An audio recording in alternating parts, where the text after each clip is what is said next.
लक्ष्य हरित स्रोत विशालकाय। एक शक्ति क्षेत्र योद्धा आसानी से 100 स्वर्गीय कोर योद्धाओं से निपट सकता है। यदि वह शक्ति क्षेत्र में प्रवेश कर सकता है तो वह संपूर्ण स्वर्गीय जल महाद्वीप पर हावी होने में सक्षम हो सकता है। आइए पहले इसे आजमाएं। ये ग्रीन सोर्स जायंट थोड़ा अजीब है, आइए पहले एक नजर डालते हैं। यदि यह काम नहीं करता है तो हम मेयर के साथ इस पर चर्चा करेंगे, झेंग शुओहे ने कहा। सभी ने सिर हिलाया, फिर वे अपने अपने कमरों में वापस चले गए। जहां तक येहुआन का सवाल है, वह जोहुयान और लिंशी को एक तरफ ले आए। सुप्रीम एल्डर, आप लोगों को इस बार भाग लेने की जरूरत नहीं है, बस इन आंतरिक कोर को लें और वापस जाएं। येहुआन ने एक भंडारण रिंग निकाली। जोहुयान ने इसकी जांच की और वह लगभग मौत से डर गया। ये आंतरिक कोर आप उन सभी को सोअरिंग हेवन मैंशन को देना चाहते हैं। बेशक यह मुफ्त नहीं है सुप्रीम एल्डर, आप जानते हैं कि मेरा क्या मतलब है। येहुआन ने मनहूस तरीके से अपनी बाहें उठाईं। तुम छोटे कमीने, एक कीमत बताओ, जोहुयान ने गुस्से में डांटा। येहुआन ने वास्तव में बहुत समय पहले एक कीमत निर्धारित की थी। यदि वह आंतरिक कोर को सीधे निगल लेता है तो मूल्य बहुत कम होगा।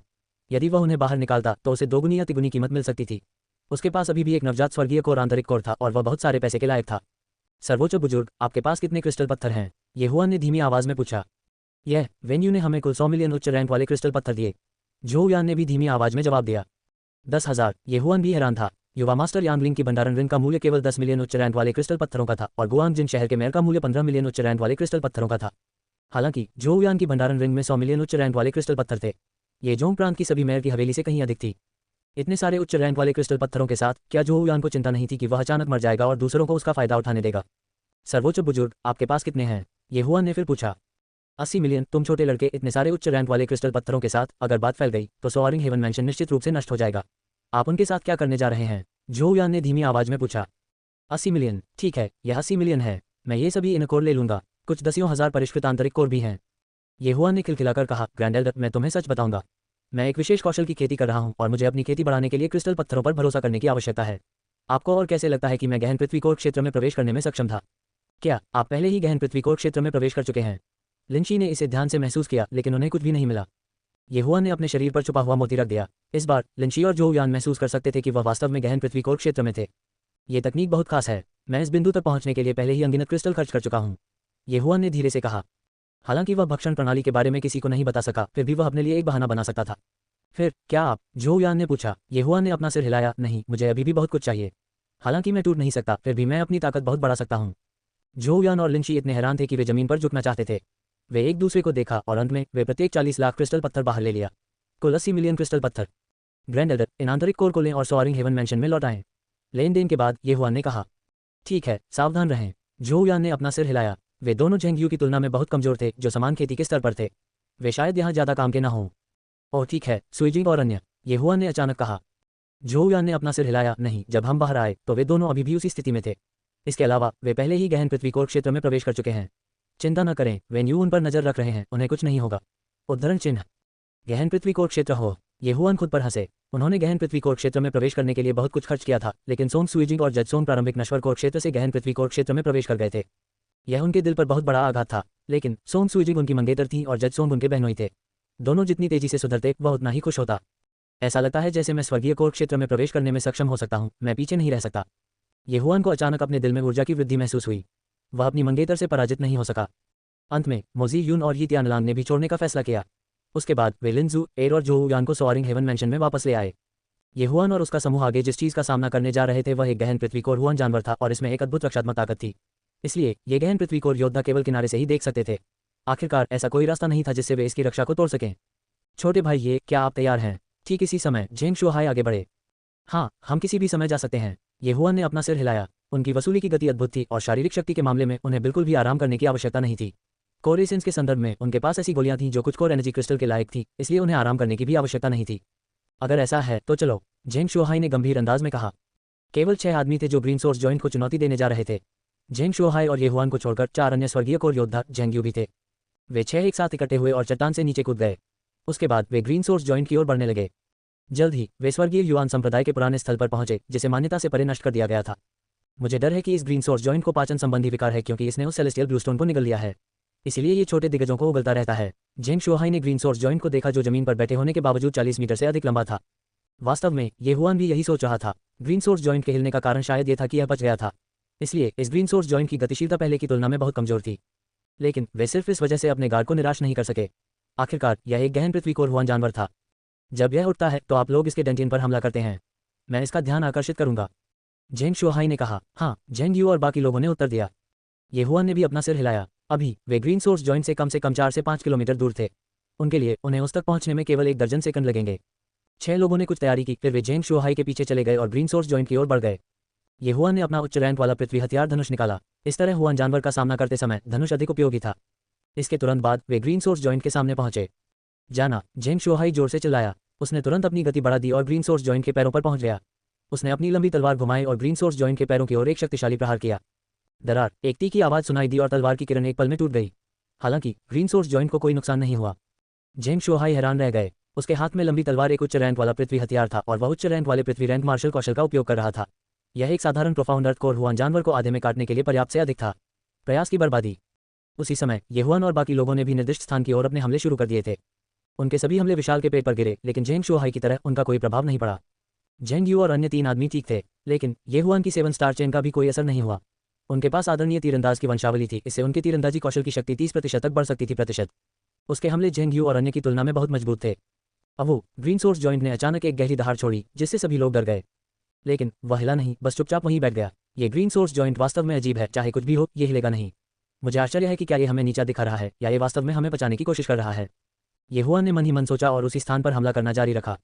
जेंग शुहाई ने भी भौहें सिकोड़ ली, फिर वह पीछे हट गया। उनमें से 6 ने ग्रीन सोर्स जॉइंट के डेंटियन पर एक साथ हमला किया, लेकिन जॉइंट की रक्षा बहुत मजबूत थी। वे आधे मिनट से उस पर हमला कर रहे थे, लेकिन कुछ नहीं हुआ। ये भयानक है, ये दिव्य हरे पत्थर का प्रभाव होगा। इसने अपनी सुरक्षा को कुछ स्तरों तक बढ़ा दिया है। शायद मेयर भी इस ग्रीन सोर्स जॉइंट के बचाव को नहीं तोड़ सकते। जेंग शुहाई कहने से खुद को नहीं रोक सके। पिताजी, अब हमें क्या करना चाहिए? जेंग यू ने पूछा। चलो फिर से कोशिश करते हैं। जेंग शुहाई अभी भी हार मानने को तैयार नहीं थे। उन्होंने कुछ देर और हमला किया और 2 मिनट बाद सारी गोलियां खत्म हो गईं। लेकिन ग्रीन सोर्स जॉइंट अभी भी नहीं हिला, यह अभी भी सुरक्षित था। ऐसा लगता है कि ग्रीन सोर्स जॉइंट का हमारे साथ रहना तय नहीं है। जेंग शुहाई ने हार मान ली थी। बहुत बुरा, बहुत बुरा। भले ही हम दिव्य हरा पत्थर नहीं पा सकें, एक गहरे कोर जानवर का आंतरिक कोर पिता को गहरे कोर क्षेत्र में घुसने में मदद कर सकता है। जेंग यू ने असहाय होकर अपना सिर हिलाया। ठीक है, इस बार हमें बहुत सारे इनकोर मिले, ये बिल्कुल भी बुरा नहीं है।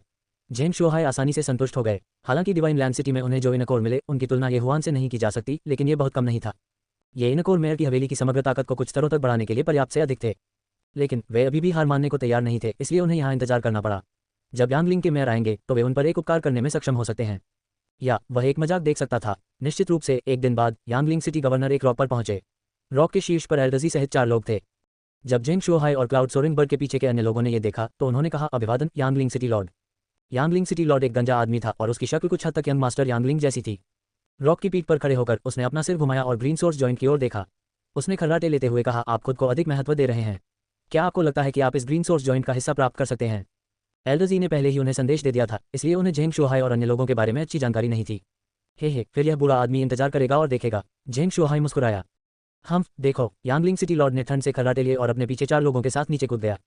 ये 4 व्यक्ति सभी प्रारंभिक स्वर्गीय कोर योद्धा थे। यदि वे सेना में शामिल हो गए तो वे यांगलिंग शहर के मेयर से भी लड़ सकते थे। सरल शब्दों में वे 2 स्वर्गीय कोर योद्धाओं के समान थे। 5 लोग झपट्टा मारकर नीचे उतरे और जल्द ही ग्रीन सोर्स जॉइंट के सामने पहुंचे। वे उसे चौकन्ना होकर देखते रहे। चलो चलें। यांगलिंग सिटी लॉर्ड के आदेश के बाद अन्य 4 लोगों ने एक ही समय में हमला किया। धमाका धमाका धमाका। हमले ग्रीन सोर्स जॉइंट के डेंटियन पर गिरे, जिससे विस्फोटक ध्वनियों की एक श्रृंखला उत्पन्न हुई। दूसरी ओर ये हुआन और क्लाउड सोरेंग बर्ड के शीर्ष पर मौजूद अन्य 4 लोग अपने चेहरे पर शानदार मुस्कान बिखेर रहे थे। ऐसा लग रहा था कि उनका अनुमान सही था। इस ग्रीन सोर्स जॉइंट की रक्षा हुआन जानवर के स्तर से अधिक हो गई थी।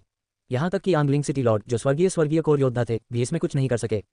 आधे मिनट बाद यांगलिंग सिटी लॉर्ड और अन्य 4 लोगों ने हमला करना बंद कर दिया। ये कैसे संभव है? यांगलिंग सिटी लॉर्ड हैरान रह गए। बाकी 4 आदमी वही थे। उनके हमले निश्चित रूप से एक स्वर्गीय कोर हुआन जानवर को मार सकते थे, लेकिन वे ग्रीन सोर्स जॉइंट की रक्षा को भी नहीं तोड़ सके। ये बहुत नकली था। जैसा कि मैंने सोचा था, इस ग्रीन सोर्स जॉइंट ने सेलेस्टियल ब्लू रॉक को परिष्कृत किया है। इसकी रक्षा अविनाशी है। यांगलिंग सिटी लॉर्ड ने मन में सोचा। भगवान, अब हमें क्या करना चाहिए? ओल्ड जी ने पूछा। जारी रखें। यांगलिंग सिटी लॉर्ड को इस पर विश्वास नहीं हुआ। अपनी लेट हेवनली कोर खेती के साथ वह हुआन बीस की रक्षा को नहीं तोड़ सका। ये चेहरे का बहुत बड़ा नुकसान था। वे थोड़ी देर तक हमला करते रहे, लेकिन यह अभी भी बेकार था।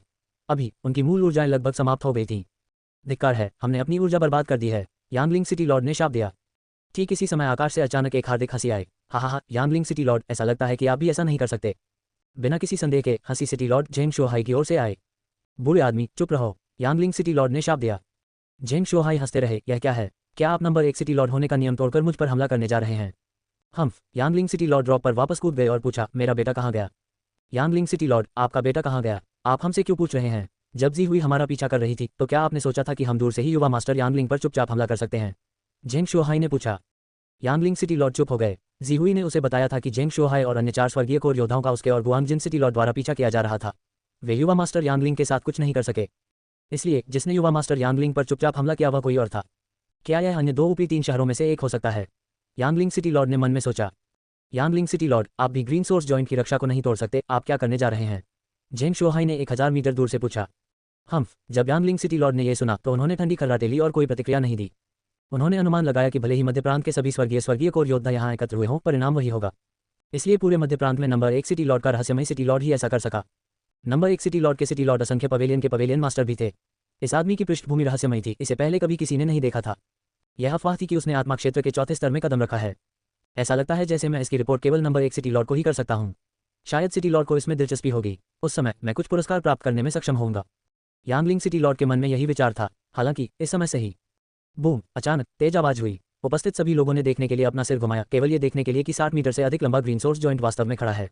क्या चल रहा है? ये हिल सकता है। सभी चौंक गए, यहाँ क्यों नहीं था? जल्दी करो, पीछे हटो। जेंग शोहाई जल्दी से चिल्लाया क्योंकि वह जल्दी से पीछे हट गया। यांगलिंग के मेयर ने भी ऐसा ही किया, वह तुरंत पीछे हट गए। लेकिन वे एक तिल का पहाड़ बना रहे थे। शायद ऐसा इसलिए था क्योंकि इसके बट में दर्द हो रहा था, इसलिए ये खड़ा हो गया और इधर उधर चला गया। क्या चल रहा है? यह इतने लंबे समय से वहां बैठा है और यह पहली बार है जब ये खड़ा हुआ है। कुछ होने वाला है। ये हुआन, जो क्लाउड सोरिंग बर्ड के पीछे बैठा था, ने भी अपनी भौहें सिकोड़ ली। उसे लग रहा था कि जल्द ही कुछ बड़ा होने वाला है, इसलिए उसने जेंग शोहाई को और दूर उड़ने की याद दिला दी। जेंग शोहाई ने भी महसूस किया कि सावधान रहना बेहतर है। उन गहन पृथ्वी कोर योद्धाओं को प्राप्त करने के बाद वह तुरंत 10,000 मीटर की दूरी पर पीछे हट गया। दहाड़, ग्रीन जॉइंट ने एक बार फिर गहरी दहाड़ लगाई। सबकी नसें तंग गईं। सचमुच कुछ बड़ा होने वाला था। मुझे मत बताओ कि यह फिर से फूटने वाला है। ये हुआन की आंखें चमक उठीं। हर बार जब ये ग्रीन जॉइंट फूटता था तो बड़ी मात्रा में हुआन जानवर दिखाई देते थे और वे सभी बहुत सारे पैसे के लायक थे। लेकिन इस बार उन्होंने गलत अनुमान लगाया। गहन स्वर्गीय कोर ग्रीन जॉइंट द्वारा कुछ गहरी दहाड़ें निकालने के बाद उसका शरीर तेजी से कांपने लगा, जैसे कि वह ज्वालामुखी की तरह फूटने वाला हो। मुझे लगता है कि यह फिर से फूटने वाला है, चलो नीचे चलते हैं। ये हुआन ने सभी को याद दिलाया। हवा में रहने की तुलना में जमीन पर रहना कहीं अधिक सुरक्षित था। आखिरकार ये क्लाउड सोरिंग बर्ड हाल ही में हेवनली कोर क्षेत्र में पहुंचा था, इसलिए ये हुआन को अपने पैरों पर भरोसा था। सभी जमीन पर उतरे, फिर फैल गए और अलग अलग स्थिति में खड़े हो गए। वे नहीं चाहते थे कि अगर बहुत सारे लोग हों तो कोई दुर्घटना हो। बूम, दरअसल सभी के अपनी स्थिति में खड़े होने के बाद 10,000 मीटर दूर ग्रीन जॉइंट में अचानक विस्फोट हो गया। ये सही है, इस बार यह विस्फोट हुआ। 60 मीटर लंबे ग्रीन जॉइंट का शरीर फट गया, फिर वह हवा में उड़ गया। धिक्कार है, आत्मविनाश। ये हुआन हैरान था। इससे पहले कि वह प्रतिक्रिया दे पाता, आकाश में अनगिनत चट्टानें उड़ गईं। यहाँ तक कि जो लोग 10,000 मीटर दूर खड़े थे वे भी विस्फोट से प्रभावित होंगे। हर कोई सावधान रहें, सावधान रहें। जेंग शोहाई उदास भाव से चिल्लाया। लेकिन इस समय ये हुआन एक पल में ग्रीन सोर्स जॉइंट की ओर पागलों की तरह दौड़ते हुए बाहर निकला। ग्रीन सोर्स जॉइंट का अचानक विस्फोट उसके पाचन तंत्र के कारण हुआ होगा। शायद इसने बहुत अधिक खा लिया था, इसलिए इसके शरीर में अभी भी दिव्य नीले पत्थर के अवशेष हो सकते हैं। बहुत कम से कम एक हुआन जानवर का इनकोर होगा। इस प्रकार यांगलिंग सिटी के गवर्नर के आने से पहले ये हुआन को वहां भागना पड़ा। मैं महान शक्ति वाली गोली निगल लूंगा। ये हुआन ने तुरंत अर्थ कोर ग्रेट स्ट्रेंथ पिल का आदान प्रदान किया। उसकी ताकत तुरंत दोगुनी हो गई और उसने आकाश में उल्कापिंडों में से एक पर मुक्का मारा। लेकिन अगले ही पल वह दंग रह गया। उड़ने वाले अनगिनत उल्कापिंड आकाश में बिखरने लगे। फिर वे अनगिनत मूर्ति के आकार के जलते हुए पत्थरों में बदल गए जो नीचे गिर गए, जिससे तुरंत पूरे जंगल में आग लग गई। बेतहाशा भाग रहे ये हुआन पर दुर्घटनावश चट्टान से चोट लग गई। चट्टान तुरंत उसकी जांघ में समा गई और हरी लपटों ने उसे दर्दनाक तरीके से जला दिया। धमाका, ये हुआन का डेंसार उसके शरीर से बाहर निकला और पत्थर उड़ गया। धिक्कार है, ये बहुत शक्तिशाली है। उसने अपने गार्ड को निराश करने की हिम्मत नहीं की। यदि यह चट्टान उसके सिर से टकराती तो उसका सिर फट जाता।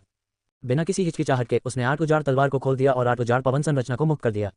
8 नुकीले ब्लेड पागलों की तरह इधर उधर उड़ने लगे, जिससे जलते हुए पत्थर टुकड़े टुकड़े हो गए और 10 मीटर चौड़ा सुरक्षित क्षेत्र खुल गया। हालांकि 8 उजाड़ पवन संरचना की खपत बहुत अधिक थी। यहाँ तक कि ये हुआन भी, जो अपने चरम पर था, इसे केवल 5 सेकंड तक ही बनाए रख सका। इसलिए उसके पास बेतहाशा दौड़ते समय एक ऐसी गोली खाने के अलावा कोई विकल्प नहीं था जिसकी कीमत एक डेवोल्ट क्रिस्टल थी। उन्होंने अनुमान लगाया कि इस भीषण विस्फोट से दूसरों के लिए बहुत बड़ी बाधा उत्पन्न हुई होगी। यहाँ तक कि यांगलिंग सिटी के गवर्नर, जो हेवनली कोर क्षेत्र में थे, को भी पहुंचने से पहले कुछ समय की आवश्यकता होगी। आधे मिनट बाद ये हुआन अंततः उस स्थान पर पहुंचे जहां ग्रीन सोर्स जॉइंट था। लेकिन उसके आने से पहले ही उसे आभास हो गया कि उससे पहले कोई और आ चुका है। धिक्कार है, ये यांगलिंग सिटी का गवर्नर होना चाहिए, वह हमसे आगे निकल गया। ये हुआन ने गुस्से में शाप दिया। अभी उसे अपने गंतव्य पर पहुंचने से पहले अभी भी 2-3 सेकंड की आवश्यकता थी। यदि उसने जंगल से बाहर आने का साहस किया तो यांगलिंग सिटी के गवर्नर शायद उस पर सीधे हमला करेंगे। जब ये हुआन माइनर अर्थ कोर क्षेत्र में था तो वह पहले से ही एक योद्धा को मार सकता था जो अभी अभी स्वर्गीय कोर क्षेत्र में पहुंचा था। अब जब वह हेवनली कोर क्षेत्र में घुस गया था तो एक सामान्य माइनर हेवनली कोर योद्धा को मारना उसके लिए कोई समस्या नहीं थी। लेकिन यांगलिंग सिटी का ये गवर्नर हेवनली कोर क्षेत्र में था। यदि वह उससे डटकर मुकाबला करता तो निश्चित रूप से वह 10 राउंड के भीतर हार जाता। जैसे ही ये हुआन झिझक रहा था कि उसे बाहर जाना चाहिए या नहीं, उसने यांगलिंग सिटी के गवर्नर को चिल्लाते हुए सुना, कुछ क्यों नहीं है? कुछ नहीं, क्या कुछ नहीं था? क्या ये दिव्य नीला पत्थर था या हुआन जानवर का आंतरिक कोर? ये हुआन आश्चर्यचकित अभिव्यक्ति के साथ यांगलिंग सिटी के गवर्नर के पास पहुंचे।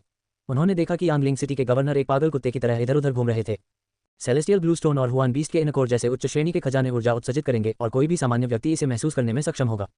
ये हुआन के पास उच्च श्रेणी का ट्रेजर हंटिंग देव वंश भी था, इसलिए उसके पास प्राकृतिक खजाने की गहरी समझ थी। क्या चल रहा है? उस क्षेत्र से कोई प्रतिक्रिया क्यों नहीं होती? क्या ऐसा हो सकता है कि सेलेस्टियल ब्लूस्टोन और हुआन बीस्ट का इनकोर भी फट गया हो? ये हुआन ने अपनी भौहें सिकोड़ ली, फिर वह मुड़ा और चला गया। वह जलते हुए जंगल के चारों ओर घूमने लगा। उसे ज्यादा उम्मीद नहीं थी। आखिरकार इस ग्रीन सोर्स विशालकाय का विस्फोट बेहद शक्तिशाली था। 10,000 मीटर के दायरे में सब कुछ नष्ट हो चुका था। साधारण लोगों के लिए उनके लिए एक कदम भी आगे बढ़ाना मुश्किल होगा। यहाँ तक कि ये हुआन भी मुश्किल से जंगल से गुजर सका। अगर मुझे दिव्य नीला पत्थर मिल जाए तो शायद मैं इसका उपयोग स्वर्गीय कोर क्षेत्र में घुसने के लिए कर सकता हूँ। उस समय मैं पूरे मध्य प्रांत में स्वतंत्र रूप से यात्रा कर सकूंगा। ये हुआन ने मन में सोचा कि वह अपनी पूरी ताकत से भाग रहा है। हालांकि उनके ट्रेजर हंटिंग देव वंश की सीमा बड़ी नहीं थी, फिर भी ये लगभग 1000 मीटर थी।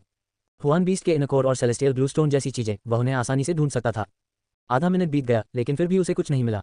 उसी समय उसके आसपास के सभी पेड़ हरी लपटों से जलकर राख हो गए और उसकी दृष्टि का क्षेत्र चौड़ा होने लगा। ठीक इसी समय ये हुआन की आंखें चमक उठीं। उनके ट्रेजर हंटिंग देव वंश ने अंततः प्रतिक्रिया व्यक्त की थी और प्रतिक्रिया बहुत मजबूत थी। 12 बजे 1000 मीटर। वह अपनी पूरी ताकत के साथ दौड़ा और उसे 1000 मीटर की दूरी तय करने में केवल 2 से 3 सेकंड लगे। 200 metre, 100 metre, 60 metre, 20 metre, 10 metre. 2 second बाद ये हुआन ने अंततः देखा कि खजाना कैसा दिखता था। हरा पत्थर था। दिव्य नीला पत्थर, एक बच्चे की मुट्ठी के आकार का एक दिव्य नीला पत्थर। हाँ, ये हुआन अपने मन में जोर से हंसे बिना नहीं रह सका। वह तुरंत आकाशीय नीले पत्थर की ओर भागा और उसे दूर रख दिया। फिर उसने मन ही मन कहा, अवशोषित। हालांकि जिस बात ने उन्हें आश्चर्यचकित कर दिया वह ये थी कि सिस्टम से एक अप्रत्याशित अधिसूचना सुनाई दी।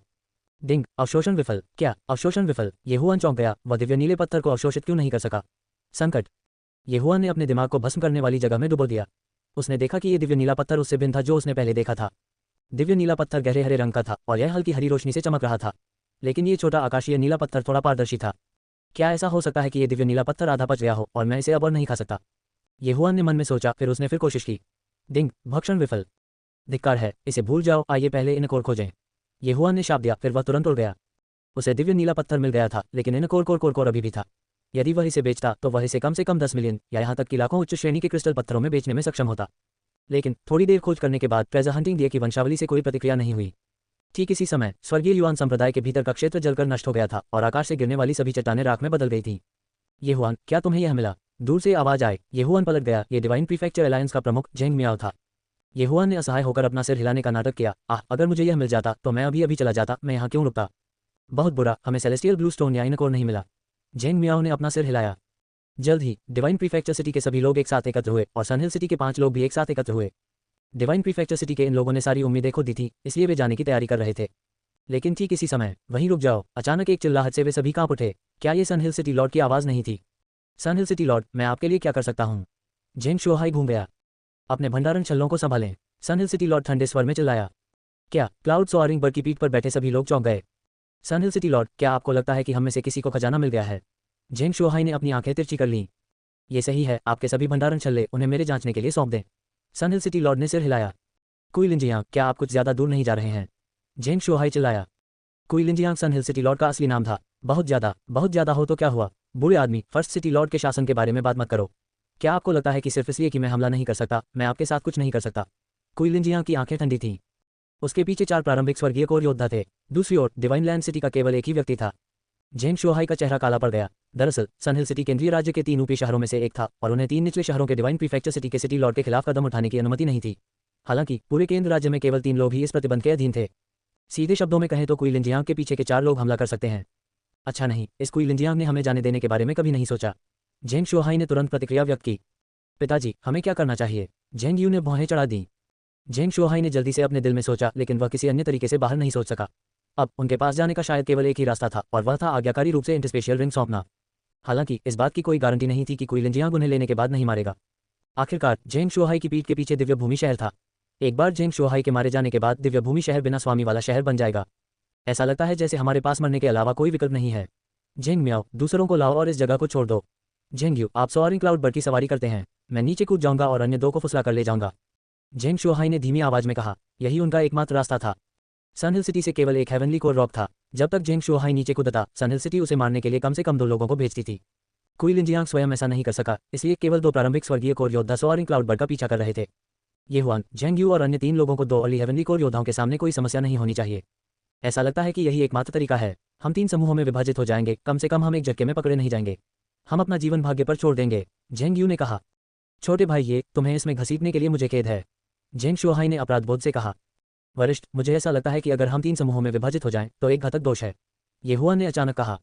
क्या? जेंग शुहाई चौंक गया। ये हुआन ने कहा, फर्स्ट सिटी लॉर्ड द्वारा निर्धारित नियम यह है कि ऊपरी 3 शहरों के सिटी लॉर्ड्स को निचले 3 शहरों में मेयर की हवेली से किसी पर हमला करने की अनुमति नहीं है ना? ये सही है। जेंग शुहाई ने सिर हिलाया। क्या सनहिल सिटी लॉर्ड इस उड़ते बादल पक्षी पर हमला कर सकता है? ये हुआन ने धीरे से कहा। इन शब्दों के बोलते ही सबकी अभिव्यक्ति बदल गई। मुझे नहीं पता, लेकिन कुइलिंजियांग ने शायद इस बारे में नहीं सोचा होगा, अन्यथा वह पहले ही हमला कर चुका होता। जेंग शुहाई ने उदास भाव से कहा। 3 समूहों में बंटना बहुत खतरनाक है। ये हुआन सहमत नहीं थे। उसने सिर हिलाकर कहा, मेरे पास एक योजना है। छोटे भाई, ये कृपया हमें बताएं। जेंग शुहाई की आंखें चमक उठीं। ये हुआन ने बिना किसी हिचकिचाहट के कहा, वरिष्ठ, आप 5 उनमें से 2 को रोक लेंगे, अन्य 2 की तरह उन्हें मुझ पर छोड़ दें। क्या? उन्हें आप पर छोड़ दें? जेंग शुहाई और अन्य लोग हैरान थे। ये सही है वरिष्ठ, आपको बस उनमें से 1 या 2 को रोकना होगा, या हम वहां जा सकते हैं और शर्त लगा सकते हैं। पहले उनमें से 1 को मार डालूं, फिर सब कुछ सरल हो जाएगा। ये हुआन ने अपना सिर हिलाया और कहा। छोटे भाई, ये क्या तुम मुझसे मजाक कर रहे हो? आप एक प्रारंभिक स्वर्गीय कोर योद्धा को मारना चाहते हैं? जेंग शुहाई को इस पर विश्वास नहीं हुआ। वरिष्ठ, क्या आपको याद है, मैं केवल अर्ली अर्थ कोर क्षेत्र में था, लेकिन मैंने गुआंग जिन सिटी लॉर्ड को मारने में आपकी मदद की। कल मैं फिर से टूट गया और अब मैं लेट अर्थ कोर क्षेत्र में हूँ। मुझे लगता है कि अपनी वर्तमान ताकत से मैं एक अर्ली हेवनली कोर योद्धा को मार सकता हूँ। उद्धरण चिन्ह। ऐसा कहने के बाद ये हुआन ने जानबूझकर अपनी मुख्य ऊर्जा जारी की और इन लोगों को इसे महसूस करने दिया। निश्चित रूप से वह लेट अर्थ कोर क्षेत्र में था, जेंग मियाओ की तरह ही। छोटे भाई, ये क्या तुम्हें यकीन है कि तुम ये कर सकते हो? हालांकि ये हुआन की ताकत चौंकाने वाली थी, जेंग शुहाई को अभी भी इस पर विश्वास नहीं हो रहा था। अगर ऐसा जी हुई है तो मुझे 80% विश्वास है कि मैं उसे मार सकता हूँ। ये हुआन ने अपना सिर हिलाया और कहा। ये सुनकर जेंग शुहाई की आंखें चमक उठीं। अगर ऐसा मामला है जब तक हम उसे फुसलाकर बाहर निकाल सकते हैं और निष्पक्ष लड़ाई कर सकते हैं, भले ही जी हुई मर जाए, तो कुइलिंजियांग इस बात को हम पर हमला करने के बहाने के रूप में इस्तेमाल नहीं कर पाएगा। ये हुआन ने अपना सिर हिलाया। अभी वह जिस व्यक्ति से सबसे ज्यादा डरता था वह कुइलिंजियांग था। जब तक कुइलिंजियांग ने हमला नहीं किया तब तक सब कुछ आसान होगा। उन्हें इस बात का डर था कि कुइलिंजियांग फर्स्ट सिटी लॉर्ड द्वारा निर्धारित नियमों की अनदेखी करेगा। तुम लोग किस बारे में फुसफुसा रहे हो? सौंपने जा रहे हो या नहीं? कुइलिंजियांग की आवाज सुनाई दी। जैसे ही जेंग शुहाई बोलने वाला था, ये हुआन सोआरिंग क्लाउड बर्ड से नीचे कूद गया और जमीन पर गिर गया। उन्होंने कहा, जी हुई, मेरी इस भंडारण रिंग में 10 मिलियन से अधिक उच्च श्रेणी के क्रिस्टल पत्थर हैं जो प्राकृतिक खजाने के लायक हैं। क्या आप नीचे आकर मुझसे लड़ने की हिम्मत करते हैं? जी हुई को मारना ये कुछ भी नहीं है, ये सिर्फ जीवन और मृत्यु की लड़ाई है।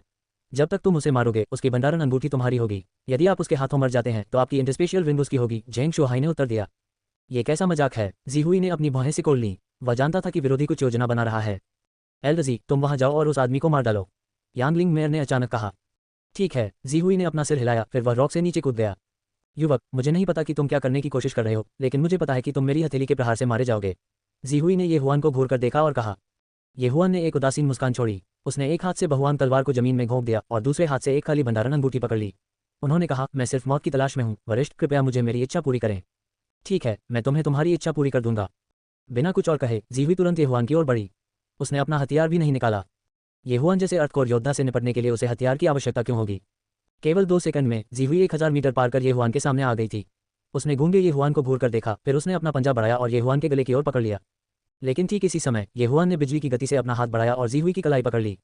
उसी समय जमीन पर मौजूद बहुआन तलवार अचानक टूट गई और जी हुई की ओर उड़ गई। क्या? जी हुई की आंखें चमक उठीं। एक अर्थकोर बगवा वास्तव में अपनी गति को पकड़ने में सक्षम था और यहाँ तक कि उसके हमले को रोकने में भी कामयाब रहा। यह असंभव था। अगले ही पल उसकी गर्दन पर ठंड का एहसास हुआ। उसका सिर हवा में फेंक दिया गया और खून की एक धारा आकाश में फैल गई। तुरंत मार। ये हुआन ने डैन क्यूई की वृद्धि जारी की, जिससे बाहर निकलने वाला खून अवरुद्ध हो गया। फिर उन्होंने जी हुई की यूनिवर्स रिंग निकाली। ट्रेजर हंटिंग दिए की वंशावली से वह हर किसी के सामान को देख सकता था। जी हुई का सारा सामान इस भंडारण रिंग में होना चाहिए। जी हुई के शव को जमीन पर गिरते हुए देखकर हर कोई हैरान और अवाक रह गया। कुइलिंजियांग के अलावा एक ही हमले में एक मध्य स्वर्गीय कोर योद्धा को मारना, और कौन ऐसा कर सकता है? वह क्या है? सभी ने अपनी आंखें केंद्रित की और पाया कि ये हुआन के चारों ओर 8 नुकीले ब्लेड तैर रहे थे। वह किस प्रकार की मार्शल आर्ट है? कोई अपने जिंदानसार का उपयोग एक तेज ब्लेड को नियंत्रित करने और जी हुई को मारने के लिए कैसे कर सकता है? सब हैरान थे। हालांकि यह एक तथ्य था कि ये हुआन ने जी हुई को एक शॉट दिया था। धिक्कार है, इस बच्चे के साथ क्या मामला है? यांगलिंग सिटी लॉर्ड कोसने से खुद को नहीं रोक सके। उसने सोचा कि अगर वह अभी वहां होता तो क्या उसका अंत जी हुई जैसा ही होता। ये हुआन ने बहुआन तलवार को फिर से इकट्ठा किया और चिल्लाया, और कौन? मातारान कंसीकर, ये लड़का बहुत घमंडी है। चाहे उसने ये कैसे भी किया हो, मुझे जाकर पता लगाना होगा। एक अधेड़ उम्र के व्यक्ति ने सनहिल सिटी लॉर्ड की ओर देखने के लिए अपना सिर घुमाया और कहा, सिटी लॉर्ड, मुझे जाने दो। जी हुई की तरह मत बनो और उस लड़के द्वारा मारे जाओ। कुइलिंजियांग ने सिर हिलाया। वह ये हुआन की तकनीक को भी नहीं समझ सका, इसलिए वह इसे दोबारा देखना चाहता था। चिंता मत करो सिटी लॉर्ड, मैं निश्चित रूप से उस लड़के को मार डालूंगा और सीनियर जी का बदला लूंगा। ऐसा कहने के बाद अधेड़ उम्र का व्यक्ति जमीन पर कूद गया। ये देखकर ये हुआन की आंखें अचानक हत्या के इरादे से चमक उठीं। एक और आदमी मरने आया था। एक कारण था कि उसने अभी अभी जी हुई को एक शॉट दिया था। ऐसा इसलिए था क्योंकि जी हुई ने उसे अपनी आंखों में नहीं डाला था। यदि यह कोई और था जो आया था और ये हुआन ने उसे एक गोली मार दी थी, तो जी हुई निश्चित रूप से आश्चर्यचकित हो जाएगी और कुइलिंजियांग को इसकी सूचना देगी। तब कुई लिंजियांग को निश्चित रूप से संदेह होगा कि ये हुआन ने युवा मास्टर यांग लिंग को एक गोली मारी थी और उसके शरीर को अपने पास रखा था। लेकिन अब जब जी हुई मर चुका था तो उसे चिंता नहीं थी कि कुई लिंजियांग को पता चल जाएगा। इस तरह कुई लिंजियांग के पास उसे मारने का कोई बहाना नहीं होगा। सबसे महत्वपूर्ण बात यह है कि उन्होंने अभी अभी गुप्त रूप से जमीन पर एक प्रतिध्वनि स्थापित की थी। यदि यह अधेड़ उम्र का व्यक्ति इस क्षेत्र में कदम रखने की हिम्मत करता तो वह एक शॉट होने के अपने भाग्य से बच नहीं पाता। ब्रेट, मैं अपने हाथों से तुम्हारी गर्दन तोड़ने जा रहा हूं और सीनियर जी का बदला लेने जा रहा हूं। अधेड़ उम्र का आदमी चिल्लाया और ये हुआन की ओर दौड़ा। हालांकि वजी हुई जितना मूर्ख नहीं था, इसके बजाय उसने अपना हथियार निकाला और किसी भी दुर्घटना को होने से रोकने के लिए इसकी रक्षा के लिए बड़ी मात्रा में जिंदान का इस्तेमाल किया। जब ये हुआन ने यह सुना तो वह उदासीनता से मुस्कुराया। कैसा बदला? वह स्पष्ट रूप से जी हुई की एंटीस्पेशियल रिंग चाहता था, है ना? उस बूढ़े आदमी जी हुई की कुल संपत्ति खराब नहीं है। उनके पास लगभग 10 मिलियन शीर्ष श्रेणी के क्रिस्टल हैं। मुझे आश्चर्य है कि आपके पास कितना है। ये हुआन अपनी जगह पर खड़ा था और चुपचाप दूसरे पक्ष के आने का इंतजार कर रहा था। प्रतिध्वनि संरचना की सीमा 50 मीटर थी। जैसे ही अधेड़ उम्र का आदमी अंदर आया, ये हुआन ने महान औजार तलवार को संघनित किया और उसे अपनी ओर घुमाया। अधेड़ का हथियार एक लंबा ब्लेड था। उसने सहज रूप से हमले को रोकने की कोशिश की, लेकिन उसे तुरंत एक बड़ा प्रभाव महसूस हुआ और उसे उड़कर भेज दिया गया। अभी अभी ये हुआन ने गुप्त रूप से एक ग्रेट स्ट्रेंथ पिल खाई थी और यह कोई ऐसी चीज नहीं थी जिसे कोई सामान्य व्यक्ति झेल सके। यदि यह यांगलिंग शहर का गवर्नर कुई लिंजियांग होता तो वह इसका सामना करने में सक्षम हो सकता था, लेकिन उसके सामने मध्यम आयु वर्ग का व्यक्ति केवल प्रारंभिक स्वर्गीय कोर क्षेत्र में था। धमाका! अधेड़ को जब उड़ता भेजा गया तो आठसू ने महान तलवार भी एक पल में फट गई। अधेड़ को लगा कि उसका सिर भारी हो गया है, मानो उसकी चेतना बर्फ की गुफा में गिर गई हो। वह जम गया था और उसका मन धीमा हो गया था। इस अवसर का लाभ उठाते हुए ये हुआन ने महान औजार तलवार को विघटित कर दिया। महान औजार पवन संरचना, स्वर्गीय आवेश। अधेड़ उम्र के आदमी के सिर के ऊपर एक तेज शंकु में 8 तेज ब्लेड बन गए, फिर वे अचानक नीचे घुस गए। स्लैश! अधेड़ की छाती तो काट दी गई, लेकिन उसकी लाश फिर भी उड़कर चली गई। ये हुआन ने एक बड़ा कदम आगे बढ़ाया और भंडारण रिंग छीन ली। टॉप! अधेड़ उम्र के व्यक्ति की लाश जमीन पर गिर गई और वह तुरंत खून से लथपथ हो गई। ये हुआन ने एक बार फिर एक नवजात स्वर्गीय कोर योद्धा को मार डाला था। यांगलिंग सिटी लॉर्ड की आंखें खुली हुई थीं। उनकी कमान के तहत 4 नवजात स्वर्गीय कोर योद्धा बहुत मजबूत थे और उनमें से लगभग सभी जेंग शुआहाई से लड़ सकते थे। हालांकि इतनी ताकत के साथ वे ये हुआन के एक भी झटके का सामना नहीं कर सके। यह उनकी उम्मीद से बाहर था। इस आदमी ने लगातार मेरे 2 जनरलों को मार डाला। मुझे लगता है कि वह मेरी ताकत को कमजोर करने की कोशिश कर रहा है। ठीक इसी समय यांगलिंग सिटी लॉर्ड ने अंततः प्रतिक्रिया व्यक्त की, लेकिन वह ये नहीं समझ सका कि ये हुआन में इतनी ताकत क्यों थी। उनकी प्रतिभा जोंग प्रांत के 4 यंग मास्टर्स के नेता यांग चेन से तुलनीय थी। तुम दोनों जाओ और उसे मार डालो, यांगलिंग सिटी लॉर्ड चिल्लाया। मेयर, आप। उनमें से एक आदमी सदमे में घूम गया। डिंगताओ, आप यांगलिंग शहर के उप महापौर हैं। यद्यपि हम और आप कभी भी शपथ ग्रहण करने वाले भाई नहीं बने हैं, आप और मैं भाइयों की तरह हैं। क्या आप समझते हैं कि मेरा क्या मतलब है? यांगलिंग सिटी लॉर्ड ने अपनी आंखें तिरछी करके कहा। डिंगताओ नामक व्यक्ति ने जब ये सुना तो उसकी आंखें चमक उठी। बड़े भाई, मैं समझ गया। जो लोग इस स्तर तक खेती करने में सक्षम थे वे कोई बेवकूफ नहीं थे। डिंगताओ ने तुरंत कुई लिंजियांग के इरादे को समझ लिया। बहुत अच्छा, तुम लोग जाओ। याद रखें, उस आदमी से 100 मीटर के दायरे में न आए। यांगलिंग सिटी लॉर्ड ने उन्हें याद दिलाया। लाइन पर जीवन। लानत है बव्वा, मरो! डिंगताओ ने जोर से चिल्लाना शुरू कर दिया, फिर वह ये हुआन की ओर दौड़ने लगा। अच्छा नहीं, जब जेंग शुआहाई और अन्य लोगों ने ये देखा तो उनके भाव तुरंत बदल गए। जेंग शुआहाई ने चिल्लाकर भी कहा, मदद करो। वे तेजी से सोआरिंग क्लाउड बर्ड से कूद गए, उनमें से एक को रोकने और ये हुआन के बोझ को कम करने की तैयारी कर रहे थे। हालांकि ये हुआन की अभिव्यक्ति भी अच्छी नहीं थी। वह अभी भी 2 प्रारंभिक स्वर्गीय कोर योद्धाओं को संभाल सकता था। जिस बात ने उसे असहाय महसूस कराया वह ये थी कि जेंग शुआहाई और अन्य लोग उसके जाल में फंस गए थे। धमाका! जेंग शुआहाई ने तुरंत डिंगताओ पर हमला किया और जेंग यू और अन्य लोगों ने भी ऐसा ही किया। जब डिंगताओ और दूसरा आदमी जवाबी कार्रवाई कर रहे थे तो रॉक की पीठ पर सवार कुई लिंजियांग की आंखों में भी जानलेवा नजर आ रही थी। बड़े भाई, मैं घायल हूं। ठीक इसी समय डिंगताओ जो जमीन पर लेटा हुआ था अचानक चिल्लाया। उसका कंधा अभी अभी तलवार की ऊर्जा से चढ़ गया था। स्वूश! कुई लिंजियांग तुरंत रॉक से कूद गया और जेंग शुआहाई की ओर बढ़ गया। धिक्कार है, हम उसके जाल में फंस गए। केवल अब जेंग शुआहाई को एहसास हुआ कि क्या हुआ था, लेकिन तब तक बहुत देर हो चुकी थी। ये हुआन के चेहरे पर उदास भाव थे। यदि ऐसा होता तो उसके पास दुश्मन की संख्या को जल्दी से कम करने के अलावा कोई विकल्प नहीं था। फिर वह कुई लिंजियांग पर एक साथ हमला कर सकता था। 8 औजार हवा का निर्माण, मार डालो! उसने एक बड़ा कदम आगे बढ़ाया और डिंगताओ के सामने पहुंचा, फिर उसने एक मुक्का मारा। डिंगताओ अभी जेंग शुआहाई के हमले के खिलाफ बचाव कर रहा था, इसलिए उसने ध्यान नहीं दिया कि ये हुआन उसके सामने आया था। जब बाद वाले ने मुक्का मारा तभी उसने अपने हाथ से उसे रोकने की कोशिश की। धमाका! ये हुआन का मुक्का डिंगताओ के कंधे पर लगा और उसी समय 8 तेज ब्लेड डिंगताओ के शरीर पर फैल गए। एक पल में डिंगताओ को टुकड़ों में काट दिया गया और उसकी भंडारण अंगूठी ये हुआन द्वारा ले ली गई। क्या? डिंगताओ भी तुरंत मारा गया? कुई लिंजियांग हैरान था, लेकिन अब उसके पास एक आदर्श बहाना था। डिंगताओ को मारने के बाद ये हुआन चिल्लाया, वरिष्ठ, मैं कुई लिंजियांग को रोकूंगा, आप लोग इस आदमी को मार डालो। इस व्यक्ति ने दूसरे व्यक्ति का जिक्र किया जो डिंगताओ के साथ नीचे आया था। तुम्हारी हिम्मत कैसे हुई मुझे रोकने की? मुझे अपनी जान दे दो! उद्धरण चिन्ह। ये सुनकर कुई लिंजियांग क्रोधित हो गया। ये हुआन ने अपने सामने अपने 3 अधीनस्थों को मार डाला था। वह बदला कैसे नहीं ले सकता था? लानत है! जब जेंग शुआहाई और अन्य लोगों ने यह सुना तो उन्हें बहुत पछतावा हुआ। उन्होंने बिना सोचे समझे हमला क्यों किया? ये हुआन में स्पष्ट रूप से एक साथ 2 लोगों को लेने की क्षमता थी। यदि उन्होंने कोई कदम नहीं उठाया तो कुई लिंजियांग भी ऐसा नहीं कर पाएंगे। इस समय ये हुआन ने पहले ही डेडली विंडरे को अधिकतम तक सक्रिय कर दिया था। पीछे हटने पर उसने ठीक होने के लिए गोलियां निकाली। यदि वह जेंग शुआहाई के साथ लड़ना चाहता था तो वह केवल 8 उजाड़ पवन वध संरचना पर भरोसा कर सकता था। व्हाट द एफ तारानकंसी के क्रिस्पी नूडल स्नैक्स। सौभाग्य से बहुआन तलवार तब मजबूत हो जाती है जब उसका सामना एक मजबूत प्रतिद्वंद्वी से होता है। इसका वर्तमान बढ़ावा पहले ही अधिकांश उच्च श्रेणी के पृथ्वी श्रेणी के हथियारों से आगे निकल चुका है। येहुआन ने मन में सोचा, बजना बजना बजना बजना। कुइलिंजियांग के हाथ में एक लंबी तलवार थी और वह सीधे वीरानी की पवन हत्या सरणी में घुस गया और उस पर हमला करने वाले तेज ब्लेडों को काट दिया। उनकी ताकत कोई ऐसी चीज नहीं थी जिसकी तुलना डिंग ताओ और अन्य लोग कर सकें। हालांकि उसे इस तरह रोकना इतना आसान नहीं होगा। येहुआन पहले से ही पूरी शक्ति से काम कर रहा था, लेकिन कुइलिंजियांग इसे बहुत आसानी से रोक रहा था। वास्तव में ऐसा लग रहा था कि उसके पास अभी भी ऊर्जा बची है। उसने अपने दांत पीस लिए, एक पृथ्वी श्रेणी का लंबा धनुष निकाला और उसे गोली मारने के लिए ऊपर उठाया। वीरानी की घातक पवन सरणी ने बहुत सारी आध्यात्मिक शक्ति का उपभोग किया। येहुआन ने पहले मल्टीटास्किंग की कोशिश नहीं की थी, अब वह इसे आजमाने जा रहा था। 7 सितारों की श्रृंखला। येहुआन ने अपना हाथ उठाया और तीरों की एक श्रृंखला चलाए। कुइलिंजियांग ने भी तलवार की रोशनी बुझा दी, जिससे तीर एक पल में बिखर गए। कितना मजबूत जिंदानसार है, यहाँ तक कि आदरणीय एरो का उत्साह भी इसकी भरपाई नहीं कर सकता। येहुआन ने मन ही मन सोचा और 7 सितारों की श्रृंखला के कुछ और तीर चलाए। हालांकि उनकी मल्टीटास्किंग ने कुइलिंजियांग को मौका दिया। यदि आप इन 8 ब्लेडों पर ध्यान केंद्रित करते हैं तो मैं वास्तव में आपके साथ कुछ नहीं कर सकता। यह अफसोस की बात है कि आपने अपने लिए एक अवसर दिया। कुइलिंजियांग ने स्पष्ट रूप से महसूस किया कि 8 ब्लेडों की गति बहुत कम हो गई है। उसने एक बड़ा कदम आगे बढ़ाया और दूरी को 20 मीटर के भीतर बंद कर दिया। येहुआन को भी अपने फैसले पर पछतावा हो रहा था। उसने जल्दी से अपना लंबा धनुष हटा दिया और एक गोली निगल ली। वह कुइलिंजियांग के जिंदानसार का अधिक उपयोग करना चाहता था, लेकिन अब ऐसा लग रहा था कि उसने फायदे से ज्यादा नुकसान किया है। अगर हमला करने से काम नहीं चलेगा तो मैं दूसरी विधि का उपयोग करूंगा। उसने मन ही मन सोचा और उसके हाथ मोहरे बनाने लगे। एक पल में आसपास की हवा तेज होने लगी और कोहरे के बादल फैलने लगे। कुइलिंजियांग फिर से चौंक गया। उन्हें उम्मीद नहीं थी कि येहुआन आध्यात्मिक सरणियों को जानेंगे। ये परेशानी भरा होने वाला था। इस बच्चे का जिंदानसार बहुत मजबूत है, उस गोली का असर होना चाहिए। अब इस आध्यात्मिक सरणी के साथ मेरा जिंदानसार पहले समाप्त हो सकता है। कुइलिंजियांग थोड़ा झिझक रहा था। उसने सोचा कि क्या उसे पीछे हटना चाहिए और पहले झेंग शोहाई और अन्य को मार देना चाहिए। हालांकि पीछे से गुस्से में चिल्लाहट सुनने के बाद उन्होंने इस विचार को छोड़ दिया। शहर प्रभु, मुझे बचाओ। उस आदमी ने एक दुखद रोना छोड़ दिया। उसे झेंग शोहाई, झेंग यू और अन्य 3 ने घेर लिया था और अंततः वह टिक नहीं सका। कुइलिंजियांग ने घूमकर देखा कि उसका सिर हवा में उछला हुआ है। कई मीटर ऊंचाई पर खून के छींटे पड़े। मैं इसे चलने नहीं दे सकता, मुझे इसे जल्दी खत्म करना होगा। कुइलिंजियांग ने अचानक एक निर्णय लिया। उन्होंने खेती की एक विधि सक्रिय की और उनके शरीर में जिंदान का सार जलने लगा। उनकी पूरी आभा तुरंत कुछ पायदानों से आसमान छू गई। क्या येहुआन को इसका एहसास हुआ और वह तुरंत चौंक गया। बच्चे, आप मुझ पर गर्व कर सकते हैं कि आपने मुझे अपने जिंदान सार को जलाने के लिए मजबूर किया और मेरे खेती के स्तर को कम करने के जोखिम पर मेरे ट्रम्प कार्ड का उपयोग किया। अब मुझे अपना जीवन दे दो। उद्धरण चिन्ह। कुइलिंजियांग की आभा आसमान छूने के बाद उसकी गति भी आसमान छू गई। वह मूल रूप से येहुआन से 20 मीटर से अधिक दूर था, लेकिन एक कदम उठाने के बाद वह केवल 15 मीटर दूर था। एक और कदम के साथ वह सीधे येहुआन के सामने आ गया। बच्चा, मरो। कुइलिंजियांग ने जिंदानसार की एक मोटी लहर को संघनित किया और येहुआन पर हमला किया। इस बार येहुआन को बड़ा खतरा महसूस हुआ। उसने जल्दी से अपने 8 ब्लेड वापस ले लिए और एक ढाल बनाई। धमाका। तलवार की किरण ने ऑप्टोटेरा शील्ड को काट दिया, जिससे वह तुरंत पीछे की ओर उड़ गई और येहुआन से टकरा गई। बच्चे, तुम्हारा काम खत्म हो गया। कुइलिंजियांग ने आगे बढ़कर येहुआन को मारने की ठानी। इस समय येहुआन पहले से ही मौत की गंध महसूस कर सकता था। उसे उम्मीद नहीं थी कि कुइलिंजियांग के पास ऐसी कोई चाल होगी। सब कुछ इतनी जल्दी घटित हो गया कि उसे भक्षण प्रणाली में कुछ भी उपयोगी नहीं मिला।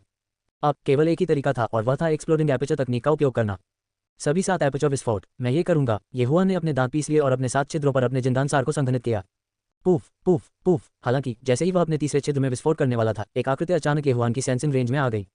मिनी विशालकाय। कुइलिंजियांग, रुको। जोर से चीख पुकार मच गई।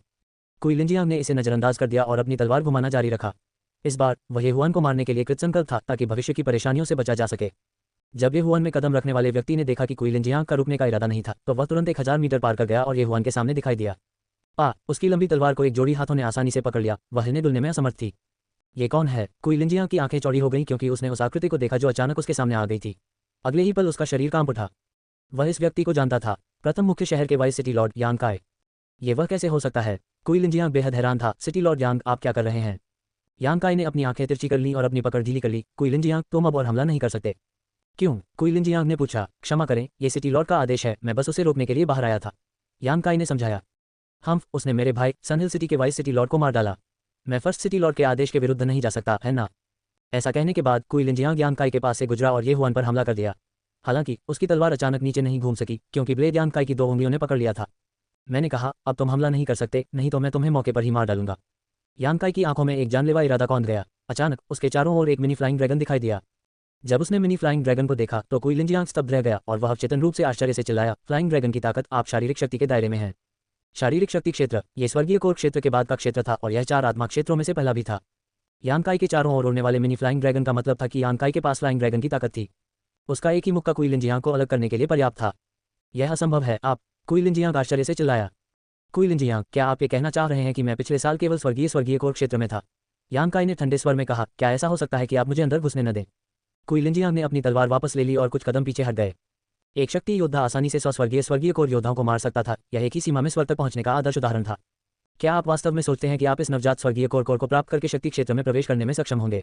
यांग काई ने कहा, भले ही आप सोल कंडेंसिंग स्टोन के बिना अपने कोरसार को उसके चरम पर विकसित करते हैं, आपके लिए अपने कोर को तोड़ना और सोल कोर बनाना और ताकत के दायरे में तोड़ना असंभव है।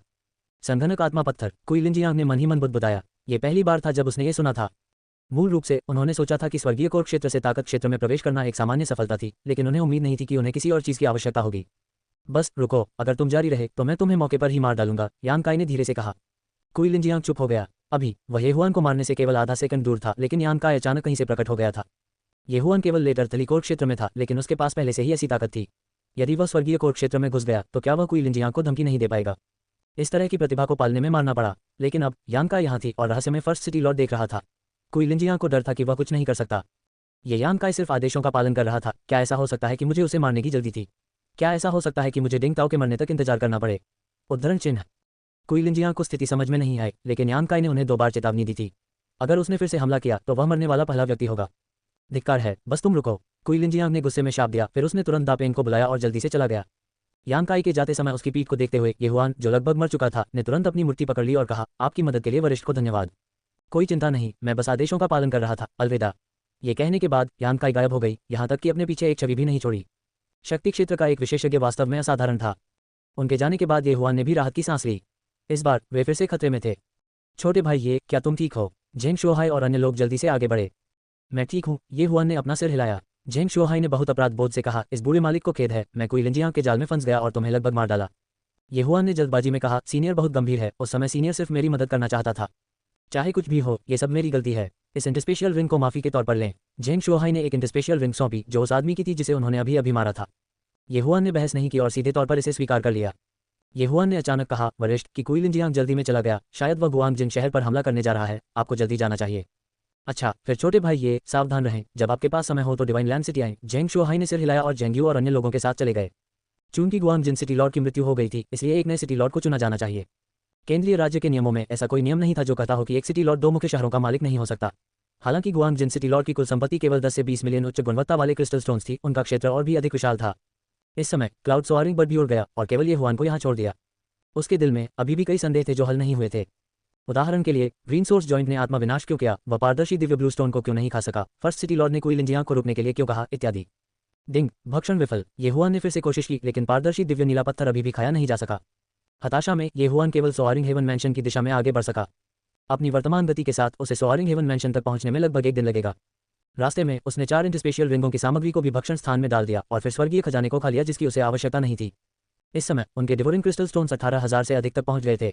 हालांकि उसे लगा कि आगे बढ़ने से पहले अभी भी एक लंबा रास्ता तय करना बाकी है।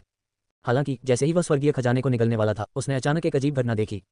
उसने डिवोरिंग स्पेस में जो फोजिंग सामग्री जमा की थी वह बिना किसी निशान के गायब हो गई थी। क्या चल रहा है? मैंने बहुत सारी फोजिंग सामग्री संग्रहित की है, वे सभी क्यों चली गईं? येहुआन अपने रास्ते पर रुकने से खुद को नहीं रोक सका। उसने अपनी चेतना को भक्षण स्थान में डुबो दिया और फिर वह ये देखकर चौंक गया कि भक्षण स्थान में एक छोटी सी चीज घूम रही थी। ये पारदर्शी दिव्य नीला पत्थर था। हालांकि पहले के विपरीत इस सेलेस्टियल ब्लू स्टोन में छोटे हाथों और पैरों की एक जोड़ी थी और यह ग्रीन सोर्स जॉइंट का एक छोटा संस्करण था। धिक्कार है, हरित स्रोत विशालकाय। येहुआन हैरान था। रॉक आत्मा। अनुवादक एंडलेस फैंटेसी, अनुवाद संपादक एंडलेस फैंटेसी, अनुवाद। येहुआन ने पारदर्शी हरे विशालकाय को अपने हाथ में पकड़ लिया। Poof poof poof poof. उद्धरण चिन्ह। मिनी दिग्गज को एहसास हुआ कि इसे येहुआन के हाथ में पकड़ा जा रहा है। उसने तुरंत अपनी 2 छोटी पत्थर की भुजाएं लहराई और येहुआन के हाथ के पिछले हिस्से पर थप्पड़ मारा। तुम छोटे आदमी, तुम क्या हो? अगर मैं कहूं कि आप जीवित हैं तो आप वास्तव में मेरे भक्षण स्थान में घूम सकते हैं। अगर मैं कहूं कि तुम मर गए हो तो तुम्हें खाया नहीं जा सकता। येहुआन ने छोटी सी चीज को देखा और अचानक कुछ सोचा। प्लांट्स बनाम जॉम्बीज में यह अखरोट की दीवार थी। हालांकि यह एक अखरोट था जो लाशों द्वारा आधा खाया जाता था और फफूंदयुक्त और हरा हो गया था। येहुआन के हाथ में पकड़े जाने पर मिनी दिग्गज को बहुत असहजता महसूस हुई। वह येहुआन के हाथ के पिछले हिस्से पर थप्पड़ मारता रहा और येहुआन को नीचे गिराने की कोशिश करता रहा। तुम छोटी सी बात हो, क्या तुम समझ सकते हो कि मैं क्या कह रहा हूँ? येहुआन ने पूछा। मिनी विशाल ने अपनी आंखें झपकाईं, मासूमियत से येहुआन की ओर देखा और फिर थोड़ा सिर हिलाया। अरे, मैं तुम्हें समझ सकता हूँ। येहुआन फिर से चौंक गया। केवल अब उसे हरे विशाल की अजीब प्रतिक्रिया याद आई। क्या ऐसा हो सकता है कि हरा दानव आकाशीय पत्थर को निगलने के बाद उतनी ऊर्जा नहीं खा सका और उसे डर था कि वह फट जाएगा? इसलिए ये कई बार विस्फोट हुआ और हजारों हरे दिग्गजों को जन्म दिया। और यह मिनी विशाल का शेष सेलेस्टियल ब्लू स्टोन से उत्परिवर्तित किया गया था। उद्धरण चिन्ह।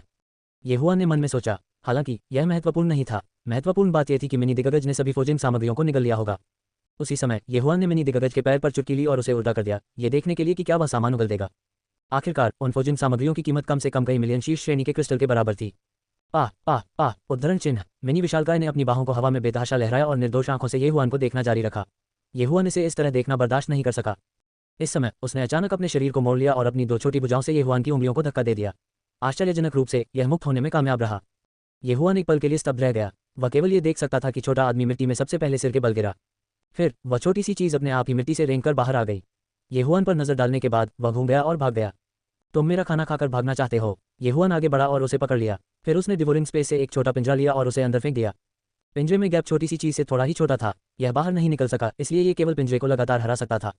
चुप रहो, मैं सोच रहा हूँ कि क्या मुझे तुम्हें मार देना चाहिए, येहुआन ने धीमी आवाज में कहा। इस बार छोटी सी बात ने हंगामा करना बंद कर दिया और बस येहुआन को दयनीय दृष्टि से देखा। सच कहूं तो येहुआन को पता नहीं था कि यह छोटी सी चीज क्या थी। स्टोरेज रिंग और डिवोरिंग स्पेस दोनों जीवित चीजों को स्टोर नहीं कर सकते थे, लेकिन यह छोटी सी चीज वास्तव में डिवोरिंग स्पेस में घूमने में सक्षम थी। ये वास्तव में अजीब था। इसलिए येहुआन ने इसे महान बुजुर्ग के पास वापस लाने का फैसला किया। उसने छोटी सी चीज को भक्षण स्थान में फेंक दिया और अपनी यात्रा जारी रखी। छोटे पृथ्वी कोर क्षेत्र में घुसने के बाद उसकी गति अब ऐसी चीज नहीं रह गई थी जिसे सामान्य स्वर्गीय कोर योद्धा पकड़ सकें। हालांकि जोयान और अन्य 4 पहले चले गए, फिर भी येहुआन ने उन्हें पकड़ लिया। उसके बाद वे 6 लोग एक साथ सोआरिंग हेवन मैंशन में लौट आए। लगभग एक सप्ताह बाद वे अंततः सोआरिंग हेवन मैंशन पहुंचे। पहुंचने के बाद येहुआन तुरंत चले गए और सोआरिंग हेवन मैंशन की ओर चले गए। यदि ऐसा नहीं होता क्योंकि उसे चिंता थी कि जोयान और अन्य लोगों के साथ कुछ हो सकता है, तो वह अकेले ही लौटा था। जब वह ग्रेट एल्डर के घर पहुंचे तो उन्हें यह जानकर आश्चर्य हुआ कि सॉन्ग सुइजिंग और एजुडिकेटर सॉन्ग अभी भी उस अजीब स्थिति में थे। क्या उन्हें कुछ हो सकता था? 1 महीने से अधिक समय हो गया है। येहुआन को एहसास हुआ कि दोनों भाई बहन स्वर्गीय कोर क्षेत्र में घुस गए हैं। इससे वह सचमुच डर गया। वह इतने लंबे समय से बाहरी दुनिया में लड़ रहा था और लगभग कई बार अपनी जान गंवा चुका था, लेकिन वह केवल लेटर कोर क्षेत्र में था। लेकिन भाई बहनों की इस जोड़ी की साधना गति उससे भी तेज थी और इसे स्वीकार करना उसके लिए वास्तव में कठिन था। सौभाग्य से वह एक कारण से खुद को समझाने में सक्षम था और वह ये था कि सोंग सुइजिंग उसकी मंगेतर थी। चूंकि सोंग सुइजिंग ठीक था, येहुआन महान बुजुर्ग लिनवेन्यू की तलाश में गया।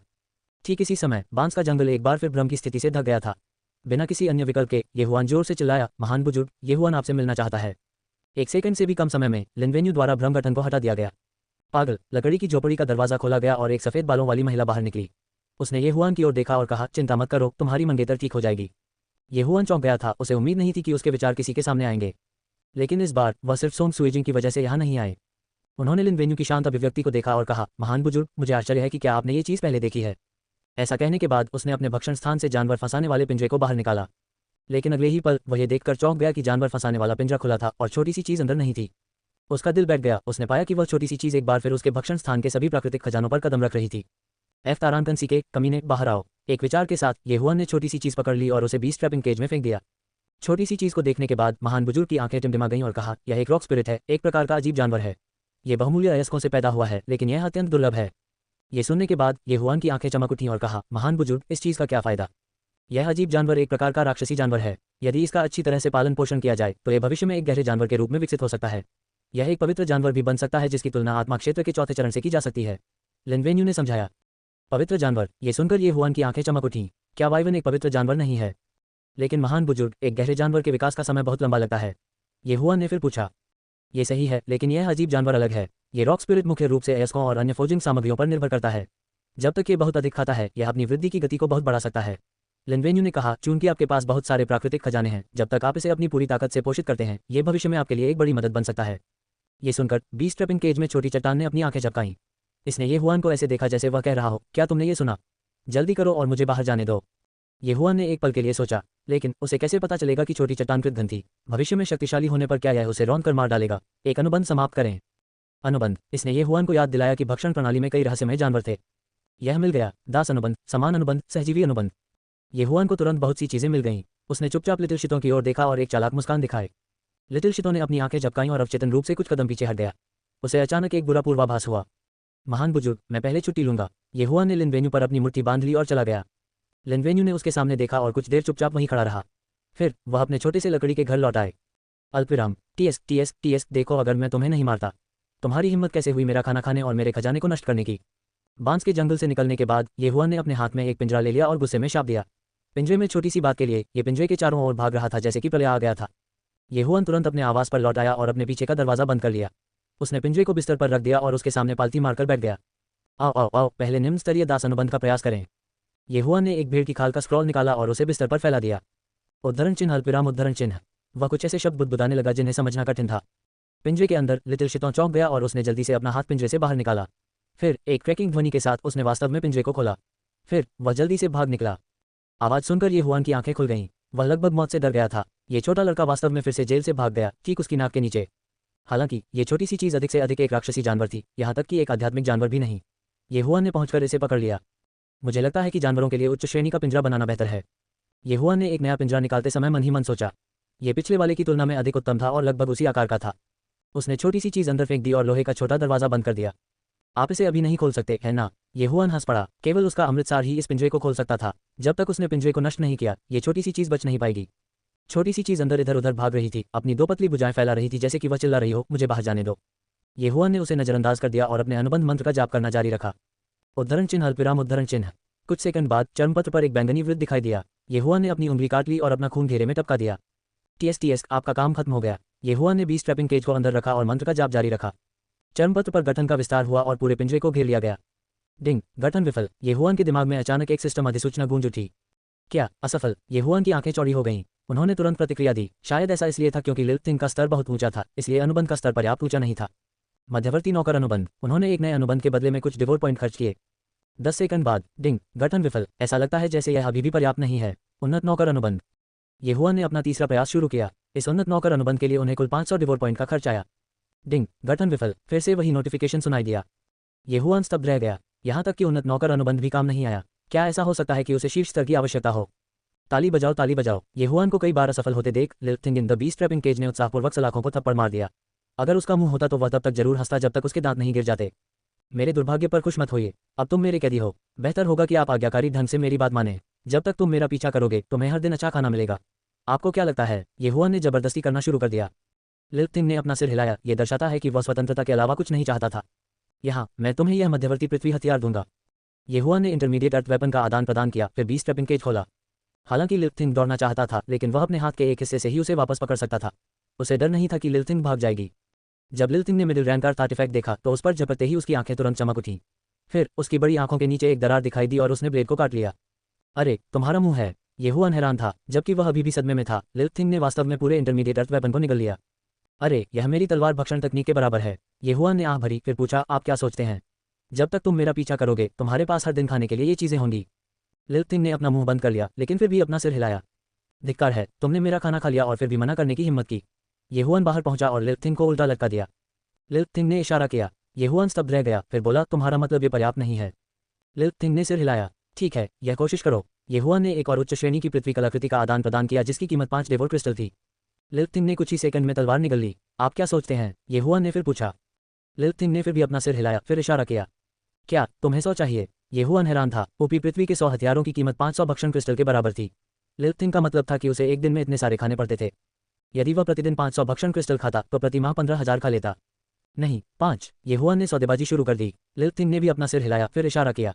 90, 10, 80, 15, 70, अल्पविराम अल्पविराम। उन दोनों ने थोड़ी देर तक बहस की, फिर अंततः 30 पर समझौता कर लिया। एक दिन में 30 ऊपरी पृथ्वी हथियार 150 भक्षण क्रिस्टल के लायक थे। वह प्रति माह 4500 भक्षण क्रिस्टल होंगे। उस स्थिति में ये हुआन के भक्षण क्रिस्टल केवल 3 महीने के लिए लिल्थिंग को खिलाने के लिए पर्याप्त होंगे। एफ तारांकन सी के, आप वास्तव में बहुत अधिक मान रहे हैं। चलो भी। ये हुआन ने एक और मध्यवर्ती अनुबंध लिया। डिंग, अनुबंध विफल। अरे, मैं एक और उन्नत अनुबंध बर्बाद करने जा रहा हूँ। ये हुआन ने दर्दनाक तरीके से दूसरे के लिए आदान प्रदान किया। इस बार उन्होंने अंततः एक सिस्टम अधिसूचना सुनी जो दूसरों से अलग थी। डिंग, अनुबंध सफल। ये सुनकर ये हुआन ने राहत की सांस ली जैसे उसके कंधों से कोई भारी बोझ उतर गया हो। अंततः अनुबंध सफलतापूर्वक बन गया। डिंग, होस्ट ने रॉक स्पिरिट के साथ एक दास अनुबंध बनाया है। कृपया इसे एक नाम दें। इसे एक नाम चाहिए। ये हुआन थोड़ा आश्चर्यचकित हुआ, फिर पूछा, आप इसे किस नाम से बुलाना चाहते हैं? लिल्थिंग ने अपनी बड़ी आंखें झपकाईं। ये बोल नहीं सकता था, इसलिए ये केवल ये हुआन के नाम का इंतजार कर सकता था। लिल्थिंग, लिल्थिंग, लिल्थिंग, लिल्फूडी, लिल्फ्रॉक, आपको कौन सा चाहिए? ये हुआन ने उन्हें एक एक करके पढ़ा। लिल्थिंग ने अपना असंतोष व्यक्त करने के लिए अपना सिर हिलाया, फिर से इशारा किया। अरे, तुम्हें एक फैंसी नाम चाहिए। ठीक है, मुझे सोचने दो। ये हुआन ने एक पल के लिए सोचा, फिर कहा, ए डेन टाइन्यू गॉशिंग, आप क्या सोचते हैं? वेई जेंटियन। यदि आप ऊपर जाना चाहते हैं तो मोरोंग एडन, हुआन फुटियान्यू और जुआनवान गॉशिंग को ठीक होना चाहिए, है ना? ये हुआन ने कहा। लिल्थिंग ने अभी भी अपना सिर हिलाया। फिर वेई जेंटियन, ऑप्टिमस प्राइम, जिंगपोतियान, आलू, अखरोट, टमाटर, आलू। ये हुआन ने कुछ और नाम बताने की कोशिश की। इस बार छोटी सी बात एक पल के लिए सोच समझकर झिझक रही थी और फिर इशारा कर रही थी। क्या तुम्हें पहला चाहिए? वह बहुत बेस्वाद है। आप इसे लॉ स्तंभ क्यों नहीं कहते? इसका उच्चारण करना बहुत आसान है। ये हुआन ने मुंह फुला लिया। लेकिन किसने सोचा होगा कि लिल्थिंग उछलकर ये हुआन की नाक पर थप्पड़ मारेगी? एफ तारांकन सी के, वेई जेंटियन है। येहुआन असहाय था और उसने जल्द ही उसका नाम लिलथिंग रख दिया। डिंग, नामकरण सफल। लिलथिंग नहीं, इसे अब वेई जेंटियन कहा जाना चाहिए। इसका सफलतापूर्वक नामकरण करने के बाद येहुआन के सिस्टम में एक अतिरिक्त विशेषता पैनल था। ये वस्तुओं का एक स्तंभ था। नाम वेई जेंटियन। प्रकार रॉक स्पिरिट। वर्तमान स्तर प्रारंभिक चरण का सच्चा आत्मा क्षेत्र। इतना खाने के बाद ये केवल प्रारंभिक चरण के सच्चे आत्मा क्षेत्र में है। क्या घोटाला है? येहुआन थोड़ा असहाय था। इस समय डिंग विशेषता पैनल सक्रिय हो गया है। 1000 बीस्ट्स ब्लडलाइन एडवांसमेंट रूल को अपडेट कर दिया गया है। ये सुनकर येहुआन अवचेतन रूप से ब्लडलाइन पैनल पर चला गया। 1000 बीस्ट्स ब्लडलाइन उन्नति मार्ग 1 ताकत। उन्नति का वर्तमान स्तर 0 है। प्रत्येक उन्नति से दोनों हाथों की ताकत 10% बढ़ जाती है प्रतिशत। उन्नति मार्ग 2 चपलता। उन्नति का वर्तमान स्तर 1 है। प्रत्येक उन्नति से गति की गति 10% बढ़ जाती है प्रतिशत। उन्नति मार्ग 3 राक्षस विकास गति। उन्नति का वर्तमान स्तर 0 है। प्रत्येक उन्नति राक्षस की विकास गति को 10% तक बढ़ा देती है प्रतिशत। उन्नति मार्ग 4 राक्षस विशेषताएं। उन्नति का वर्तमान स्तर 0 है। प्रत्येक प्रगति से राक्षस की विशेषताओं में 10% की वृद्धि होती है प्रतिशत। उन्नति मार्ग 5 राक्षस विस्तार। उन्नति का वर्तमान स्तर 0 है। प्रत्येक प्रगति एक और राक्षस को वश में करने की अनुमति देती है। 1000 बीस्ट्स ब्लडलाइन के लिए 3 और उन्नति मार्ग थे। येहुआन की आंखें लगभग बाहर आ गईं। उन्हें उम्मीद नहीं थी कि 1000 बीस्ट्स ब्लडलाइन का ऐसा प्रभाव होगा। ये उन्नति मार्ग बुरे नहीं है। दुर्भाग्य से मेरा दोबारा भक्षक जानवर से सामना नहीं हुआ। येहुआन ने असहाय होकर अपना सिर हिलाया। फिर उन्होंने अपनी चेतना को फिर से भक्षण प्रणाली में डुबो दिया और सीधे एक रहस्यमय जानवर विकास योजना का चयन किया जो 1000 भक्षण क्रिस्टल के लायक थी। यहाँ इसे खाओ, यह आपको तेजी से बढ़ने में मदद करेगा। येहुआन ने पाउडर का एक पैकेट खोला। वेई जेंटियन ने संदेहपूर्वक इसे निगल लिया। यह महसूस किया गया कि कोई प्रभाव बिल्कुल नहीं था। तुरंत ये पहुंचा और शेष हाई ग्रेड अर्थली टूल के लिए कहा, ठीक है छोटे खाने के शौकीन, इसे ले लो। येहुआन ने तुरंत 29 हाई ग्रेड सांसारिक कलाकृतियों का आदान प्रदान किया। इस छोटी सी चीज को एक दिन में 150 डेवोर क्रिस्टल खाने पड़ते थे। अगर उसे पैसे कमाने का रास्ता नहीं मिला तो वह गरीब हो जाएगा। छोटी सी चीज ने सारा भोजन कुछ ही टुकड़ों में खत्म कर दिया और फिर आराम करने के लिए डिवोरिंग स्पेस में लौटने का अनुरोध किया। येहुआन भी अवाक था, लेकिन इस बार उसने सीधे छोटी सी चीज को अपने भंडारण स्थान में डाल दिया। उसने अभी अभी इस मॉन्स्टर स्पेस के लिए एक्सचेंज किया था। जब तक मॉन्स्टर स्पेस अंदर रहेगा या बाहर की तुलना में तेजी से बढ़ेगा। अब स्वर्गीय युआन संप्रदाय का मामला समाप्त हो गया था। मोजियून और अन्य लोगों के सोआरिंग हेवन मैंशन में लौटने के बाद उन्होंने शिष्यों को संगठित किया और स्वर्गीय युआन संप्रदाय के पुनर्निर्माण के लिए तैयार हुए। इस बार स्वर्गीय युआन संप्रदाय ने बहुत सारे रहस्यमय जानवर कोर प्राप्त किए थे। पूरे संप्रदाय की रैंक शायद बहुत बढ़ जाएगी। हालांकि जब इन कोर की बात आई तो सोआरिंग हेवन मैंशन में उनमें से बहुत सारे थे। ये सोआरिंग हेवन मैंशन के सभी मॉर्टल कोर शिष्यों को अर्थ कोर क्षेत्र में प्रवेश करने में मदद करने के लिए पर्याप्त था। स्वर्गीय युआन संप्रदाय बहुत व्यस्त था और सोआरिंग हेवन मैंशन भी बहुत व्यस्त था। हालांकि येहुआन सबसे कम खाली समय वाला व्यक्ति था। उनके लौटने के ठीक एक सप्ताह बाद ग्रैंड एल्डर जोहुआन ने उनकी तलाश के लिए समय निकाला। सर्वोच्च बुजुर्ग, आप यहाँ क्यों हैं? येहुआन आंगन में वेई जेंटियन के साथ खेल रहा था। जब उसने जोहुआन को देखा तो वह थोड़ा आश्चर्यचकित हुआ। ये बूढ़ा आदमी आपको ये बताने के लिए यहाँ है कि कई जिंग और अन्य लोग एकांत से बाहर आ गए हैं। जोहुआन ने सीधे कहा। क्या वे बाहर आ गए हैं? ये सुनकर येहुआन बहुत खुश हुआ। भाई बहन इतने लंबे समय से एकांत में थे और आखिरकार वे बाहर आ गए। लेकिन वे अभी भी अपनी खेती को मजबूत कर रहे हैं, इसलिए उन्हें कुछ समय की आवश्यकता हो सकती है। मेरे साथ आओ। जोहुआन ने बोलना समाप्त करने के बाद येहुआन को सोआरिंग हेवन पीक की ओर ले जाया। जब येहुआन जोहुआन के खेती कक्ष के दरवाजे पर पहुंचा तो वह स्तब्ध रह गया। ठीक इसी समय खेती कक्ष के दरवाजे का एक किनारा जम गया था और दूसरा किनारा लाल जल रहा था। बड़ा अजीब सा लग रहा था। जबकि वे अपनी खेती को मजबूत कर रहे हैं, आपको अंदर नहीं जाना चाहिए। अंदर की ऊर्जा बहुत अजीब है, मैं अभी लगभग उड़ गया था। आपको उनके स्वयं बाहर आने का इंतजार करना चाहिए, जोहुआन ने कुछ लज्जित भाव से कहा। वह एक स्वर्गीय कोर योद्धा था, लेकिन वह लगभग उड़ा दिया गया था क्योंकि उसने एक दरवाजा खोला था। यदि यह फैल गया तो यह उनकी प्रतिष्ठा के लिए अपमानजनक होगा। ठीक है, येहुआन स्वाभाविक रूप से उन्हें परेशान नहीं करेगा। मुझे शर्म आती है। मुझे अभी भी शुरुआती स्वर्गीय कोर क्षेत्र में जाने से पहले कुछ और दिनों की आवश्यकता है, लेकिन वे पहले से ही स्वर्गीय कोर क्षेत्र में भी हैं। जोहुआन ने असहाय भाव से कहा। वे पहले से ही स्वर्गीय कोर क्षेत्र में हैं। जोहुआन ने जो कहा उसे सुनने के बाद येहुआन के चेहरे पर भी असहाय भाव थे। वह केवल लेट अर्थ कोर क्षेत्र में था, लेकिन सोंग सुइजिंग और सोंग जेजुए पहले से ही हेवनली कोर क्षेत्र में थे। लेकिन यह कोई बुरी बात नहीं थी क्योंकि ताकत में अंतर बहुत बड़ा नहीं था। वह भविष्य में सोंग सुइजिंग को अपने साथ लाने में सक्षम होगा। दोनों आदमी आधे दिन तक दरवाजे के बाहर इंतजार करते रहे। उसके बाद आखिरकार खेती कक्ष का दरवाजा खुला। खेती कक्ष का दरवाजा खुला और दो आकृतियां भीतर से बाहर चली गईं। येहुआन, सोंग सुइजिंग, जो अभी अभी विशेष खेती कक्ष से बाहर आए थे, ने तुरंत येहुआन को देखा। बेहिचक वह उसकी बाहों में कूद गई। आप इतने लंबे समय से खेती कर रहे हैं, आपको थक जाना चाहिए, है ना? येहुआन ने सोंग सुइजिंग के बालों को धीरे से सहलाया। क्या हम लंबे समय से खेती कर रहे हैं? सोंग सुइजिंग ने हैरान अंदाज में पूछा। 1 महीने से अधिक समय हो गया है, जोहुआन ने उसे याद दिलाया। इतना समय हो गया है? सोंग सुइजिंग ने घूमकर सोंग जेजुए की ओर देखा। उसे ऐसा लग रहा था कि अभी 1-2 दिन ही बीते हैं। ठीक है, चूंकि आप अपनी एकांत खेती से बाहर आ गए हैं, इसलिए मेरे लिए एकांत खेती में प्रवेश करने का समय आ गया है। ऐसा कहने के बाद जोहुआन दूसरे खेती कक्ष में दाखिल हुआ। उसने बहुत सारे आंतरिक कोर को अवशोषित कर लिया था और कुछ और दिनों में वह माइन हेवनली कोर क्षेत्र में प्रवेश करने में सक्षम हो जाएगा। सोंग जेजू ने अपनी ताकत को महसूस किया और उन्हें एहसास हुआ कि उनकी ताकत पहले की तुलना में कुछ 100 गुना अधिक मजबूत थी और उनकी काया में भी सुधार हुआ था। वह ये कहने से खुद को नहीं रोक सका, मैंने सोचा था कि दिव्य कोर क्षेत्र बहुत मजबूत था, लेकिन मैंने कभी उम्मीद नहीं की थी कि मैं इतनी जल्दी स्वर्गीय कोर क्षेत्र में पहुंच जाऊंगा। यह अविश्वसनीय है। ठीक इसी समय येहुआन को अचानक कुछ याद आया। फिर उसने पूछा, ओह ठीक है बड़े भाई, क्या आपसे आप कुल्हाड़ी को अपने हथियार के रूप में इस्तेमाल करने जा रहे हैं? ये सही है, मैंने पहले भी अन्य हथियारों का इस्तेमाल किया है, लेकिन कुल्हाड़ी अभी भी सबसे अच्छी है। इसके अलावा मेरे शरीर को देखो, क्या तुम्हें लगता है कि तलवार चलाना मेरे लिए उपयुक्त है? गाओ जेजुए ने अपना सिर हिलाया। अगर ऐसा मामला है तो मेरे पास यहाँ एक रक्तरेखा बीज है, आप इसे आजमा सकते हैं। येहुआन ने एक बिल्कुल स्पष्ट रक्तवंश निकाला। यह हेक्स किंग वंश था जिसके लिए उसने मौके पर ही आदान प्रदान किया था, और इसका प्रभाव तलवार सम्राट वंश के समान ही था। ये है, भाई बहन की जोड़ी एकांत से बाहर आ गई थी। मुझे ये रक्तरेखा बीज दुर्घटनावश मिल गया, इसे एक वरिष्ठ ने पीछे छोड़ दिया जो कुल्हाड़ी कौशल में कुशल था। येहुआन ने इसे सोंग जुए को सौंप दिया। जब जज सोंग ने ब्लडलाइन सीड के बारे में सुना तो वह 2 सेकंड के लिए चौंक गए। हाँ, धन्यवाद जीजा जी। ज्यादा सोचे बिना उसने तुरंत ब्लडलाइन बीज निगल लिया। 1 सेकंड बाद उसकी आंखें चौड़ी हो गईं और उसने एक लंबी कुल्हाड़ी निकाली जो उससे भी लंबी थी। यह आश्चर्यजनक है, मुझे ऐसा लगता है कि यह हर्ट शैटरिंग एक्स मेरे शरीर का हिस्सा बन गया है और मैंने मध्य रैंक का रैंक मार्शल कौशल सीखा है। जज सोंग ने लंबी कुल्हाड़ी पकड़ी और उसका अभ्यास किया। बिना किसी हिचकिचाहट के येहुआन ने एक उच्च रैंक वाली अर्थ रैंक लंबी कुल्हाड़ी का आदान प्रदान किया और कहा, बड़े भाई, यह एक उच्च रैंक वाली अर्थ रैंक हथियार फ्लेमिंगसन एक्स है। इसके अलावा ये उच्च रैंक वाले अर्थ रैंक मार्शल कौशल हैं जो मुझे मिले, आप उन सभी को ले सकते हैं। यह जज सोंग इसके इर्द गिर्द अपना सिर नहीं लपेट सके। ये ठीक था अगर यह सिर्फ एक रक्तरेखा बीज था, लेकिन अब एक उच्च श्रेणी की पृथ्वी स्तरीय मार्शल आर्ट और एक उच्च श्रेणी की पृथ्वी स्तरीय कलाकृति भी थी। पिछले महीने में क्या हुआ था? बस क्या हुआ था? जज सोंग, ये आपके हैं। येहुआन द्वारा जज सोंग को आइटम सौंपने के बाद उसने कुछ अन्य आइटम निकाले। एक सामान्य हाई ग्रेड सांसारिक कलाकृति का मूल्य केवल 5 डिवोर क्रिस्टल था। हालांकि जिसके लिए उन्होंने अभी अभी आदान प्रदान किया था वह हाई ग्रेड सांसारिक कलाकृतियों में से सर्वश्रेष्ठ था। ये दिव्य कलाकृति के सबसे करीब था। कुल्हाड़ी और तलवार से उसे कुल 500 डेवोर क्रिस्टल की कीमत चुकानी पड़ी। ऐसा लगता है कि पिछले महीने में बहुत सी चीजें हुई हैं, आपको मुझे बाद में सब कुछ बताना होगा। सोंग सुईजिंग अभी भी चिंतित थी, लेकिन जब उसने देखा कि येहुआन ठीक है तो उसे राहत मिली। चिंता मत करो, अभी भी कुछ अच्छी चीजें हैं, येहुआन ने चेहरे पर मुस्कान के साथ कहा। उन्होंने कुछ और आंतरिक कोर निकाले और कहा, आप दोनों स्वर्गीय कोर क्षेत्र में घुस गए हैं। यहाँ प्रारंभिक स्वर्गीय कोर क्षेत्र के कुछ आंतरिक कोर हैं। खांसी, हम दोनों अभी अभी टूटे हैं, हमें अपनी खेती को मजबूत करने के लिए कुछ समय चाहिए। यदि हम आंतरिक कोर को अवशोषित करना चाहते हैं तो हमें कुछ समय इंतजार करना होगा। जज सोंग ने तुरंत कहा, इससे कोई फर्क नहीं पड़ता, अभी के लिए रख लो, समय आने पर आप इसे स्वयं परिष्कृत कर सकते हैं। येहुआन ने हुआन बीस्ट इन कोर को 2 भागों में विभाजित किया। यह अच्छा है, तो मैं तुम्हें परेशान नहीं करूंगा, मैं अपना नया हथियार आजमाने जा रहा हूँ। जुए सोंग ने फ्लेमिंगसन एक्स को ले जाया और उत्साह से चला गया। जहां तक सोंग सुईजिंग का सवाल है, वह येहुआन के पीछे पीछे अपने आवास तक गई। दोनों आंगन में बैठे और सोंग सुईजिंग ने पिछले महीने के अपने अनुभवों के बारे में बात करना शुरू किया। आपने कहा कि आपने एक रॉक आत्मा को वश में कर लिया है, ये कहाँ है? सोंग सुईजिंग ने उत्सुकता से पूछा। एक और शब्द के बिना येहुआन ने सीधे मैगेट्रॉन को आर्टिफैक्ट स्पेस से बाहर निकाला और कहा, ये वही है। इसने मेरी इतनी सारी चीजें निगल ली कि मैं इसे अब और नहीं बढ़ा सकता। अरे, ये बिल्ली का बच्चा क्यों है? शीलिंग को देखकर सोंग सुईजिंग भी हैरान रह गए। जब येहुआन ने यह सुना तो उसने अपनी नजरें फेर लीं। अगले ही पल वह डर के मारे पीला पड़ गया। उन्होंने देखा कि एक छोटी हरी बिल्ली पत्थर की मेज पर पालती मारकर बैठी है और उन दोनों पर अपनी बड़ी आंखें झपका रही है। अरे, क्या ये विकसित हो सकता था? येहुआन ने जल्दी से आर्टिफैक्ट पैनल को बाहर निकाला और पाया कि शीलिंग मैगेट्रॉन जेंटियन पहले से ही ट्रू प्रोफाउंड दायरे के चरम पर था और एक गहन जानवर बनने वाला था। म्याओ, हरी बिल्ली ने धीरे से आवाज लगाई, फिर अचानक गिर गई और उन दोनों के सामने फिर से इकट्ठा हो गई, एक एल्क में बदल गई। अरे, ये वास्तव में एक ट्रांसफॉर्मर है, ये वास्तव में बहुआंग तलवार की तरह फिर से इकट्ठा हो सकता है। येहुआन हैरान था, यदि ऐसा होता तो ये भविष्य में रॉक में बदलने में सक्षम हो सकता था। उस समय वह बैठ सकता था और उड़ सकता था।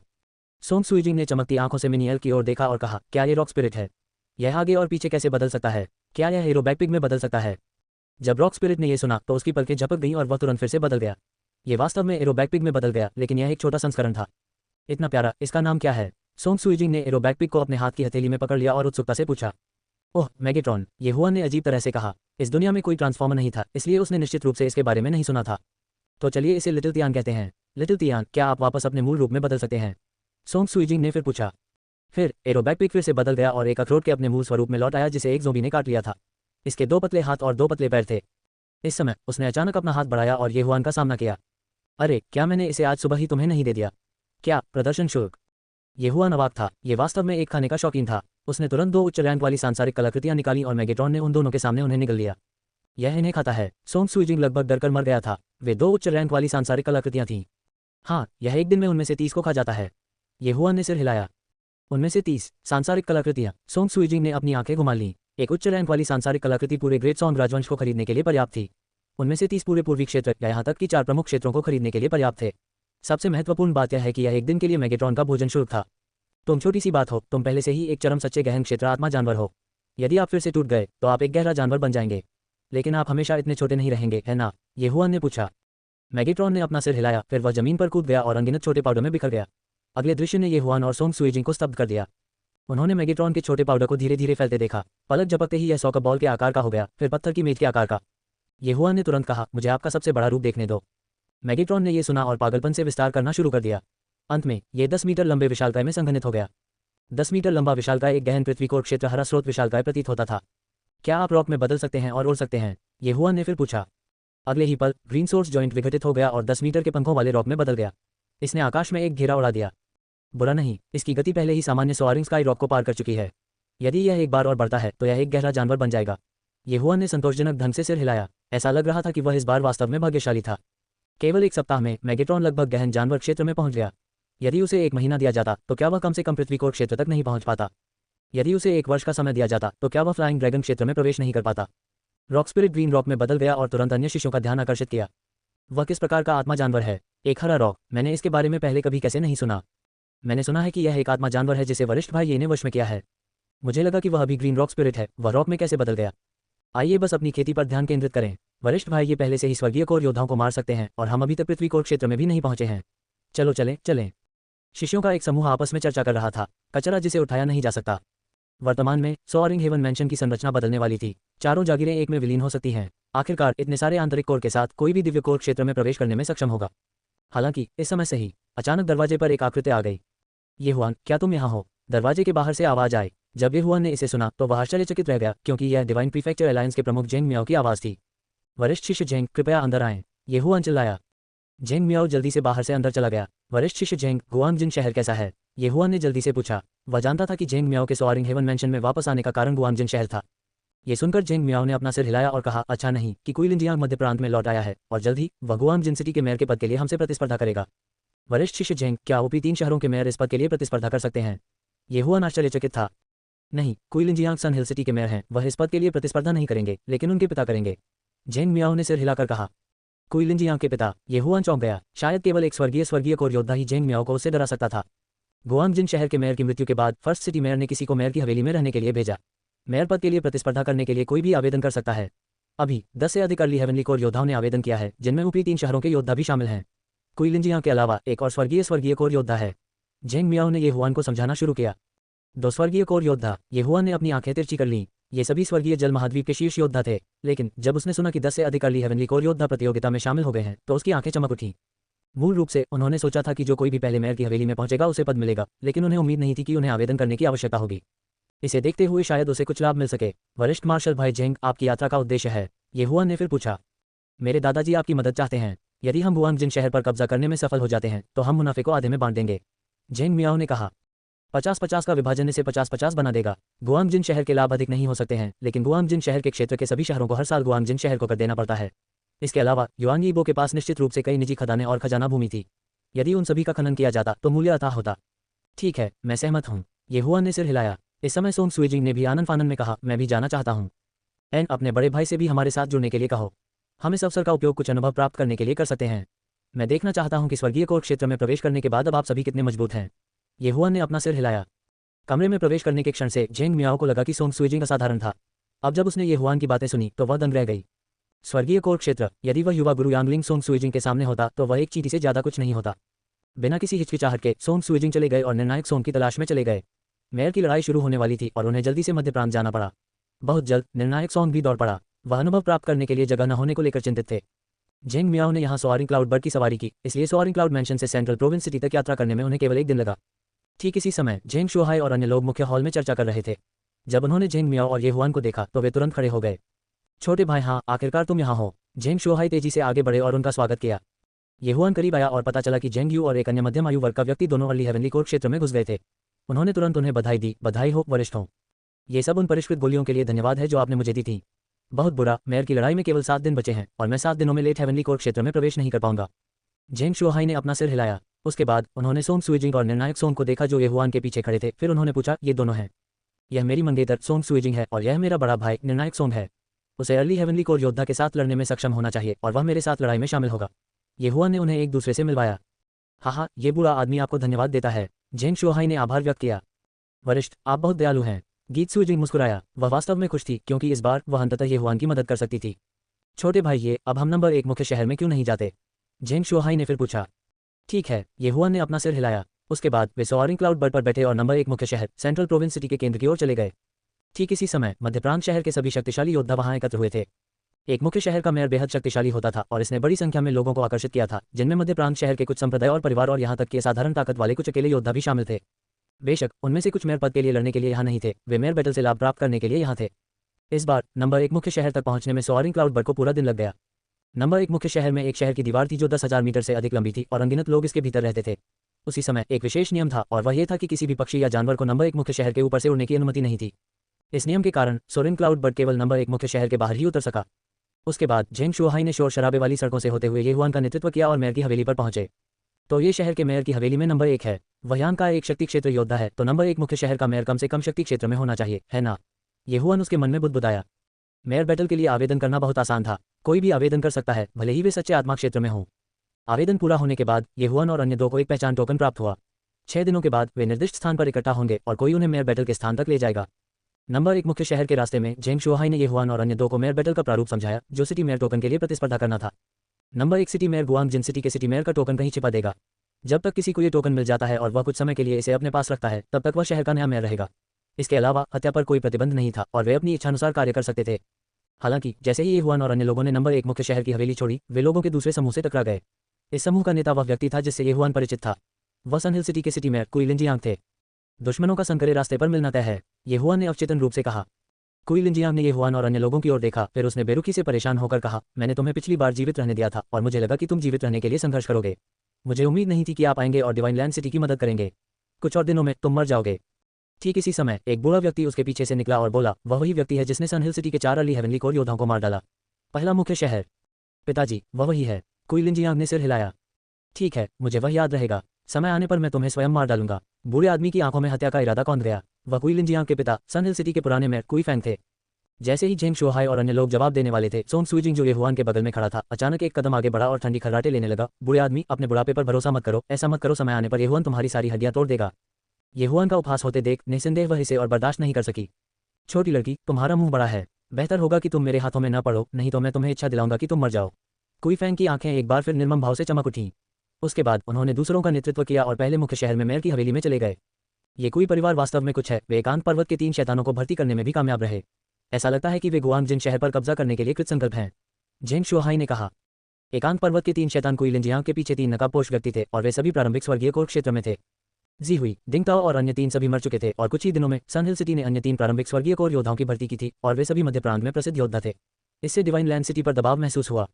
हालांकि येहुआन जो चुपचाप वहां खड़ा था, उसके चेहरे पर एक आरामदायक भाव था। तो क्या होगा यदि वे 3 प्रारंभिक स्वर्गीय कोर योद्धा होते? यदि वह उनसे टकरा गया तो वे सभी एक जैसे हो जाएंगे। उसके बाद झेंग शुहाई और अन्य लोग येहुआन को पहले मुख्य शहर में अपनी हवेली में ले आए ताकि येहुआन को अच्छा आराम मिल सके। इस अवसर का लाभ उठाते हुए सोंग सुइजिंग और जज सोंग ने अपर रैंक अर्थ रैंक मार्शल कौशल सीखना जारी रखा। उनके पास खाने की व्यवस्था नहीं थी, इसलिए उन्हें मार्शल कौशल सीखने के लिए समय की आवश्यकता थी।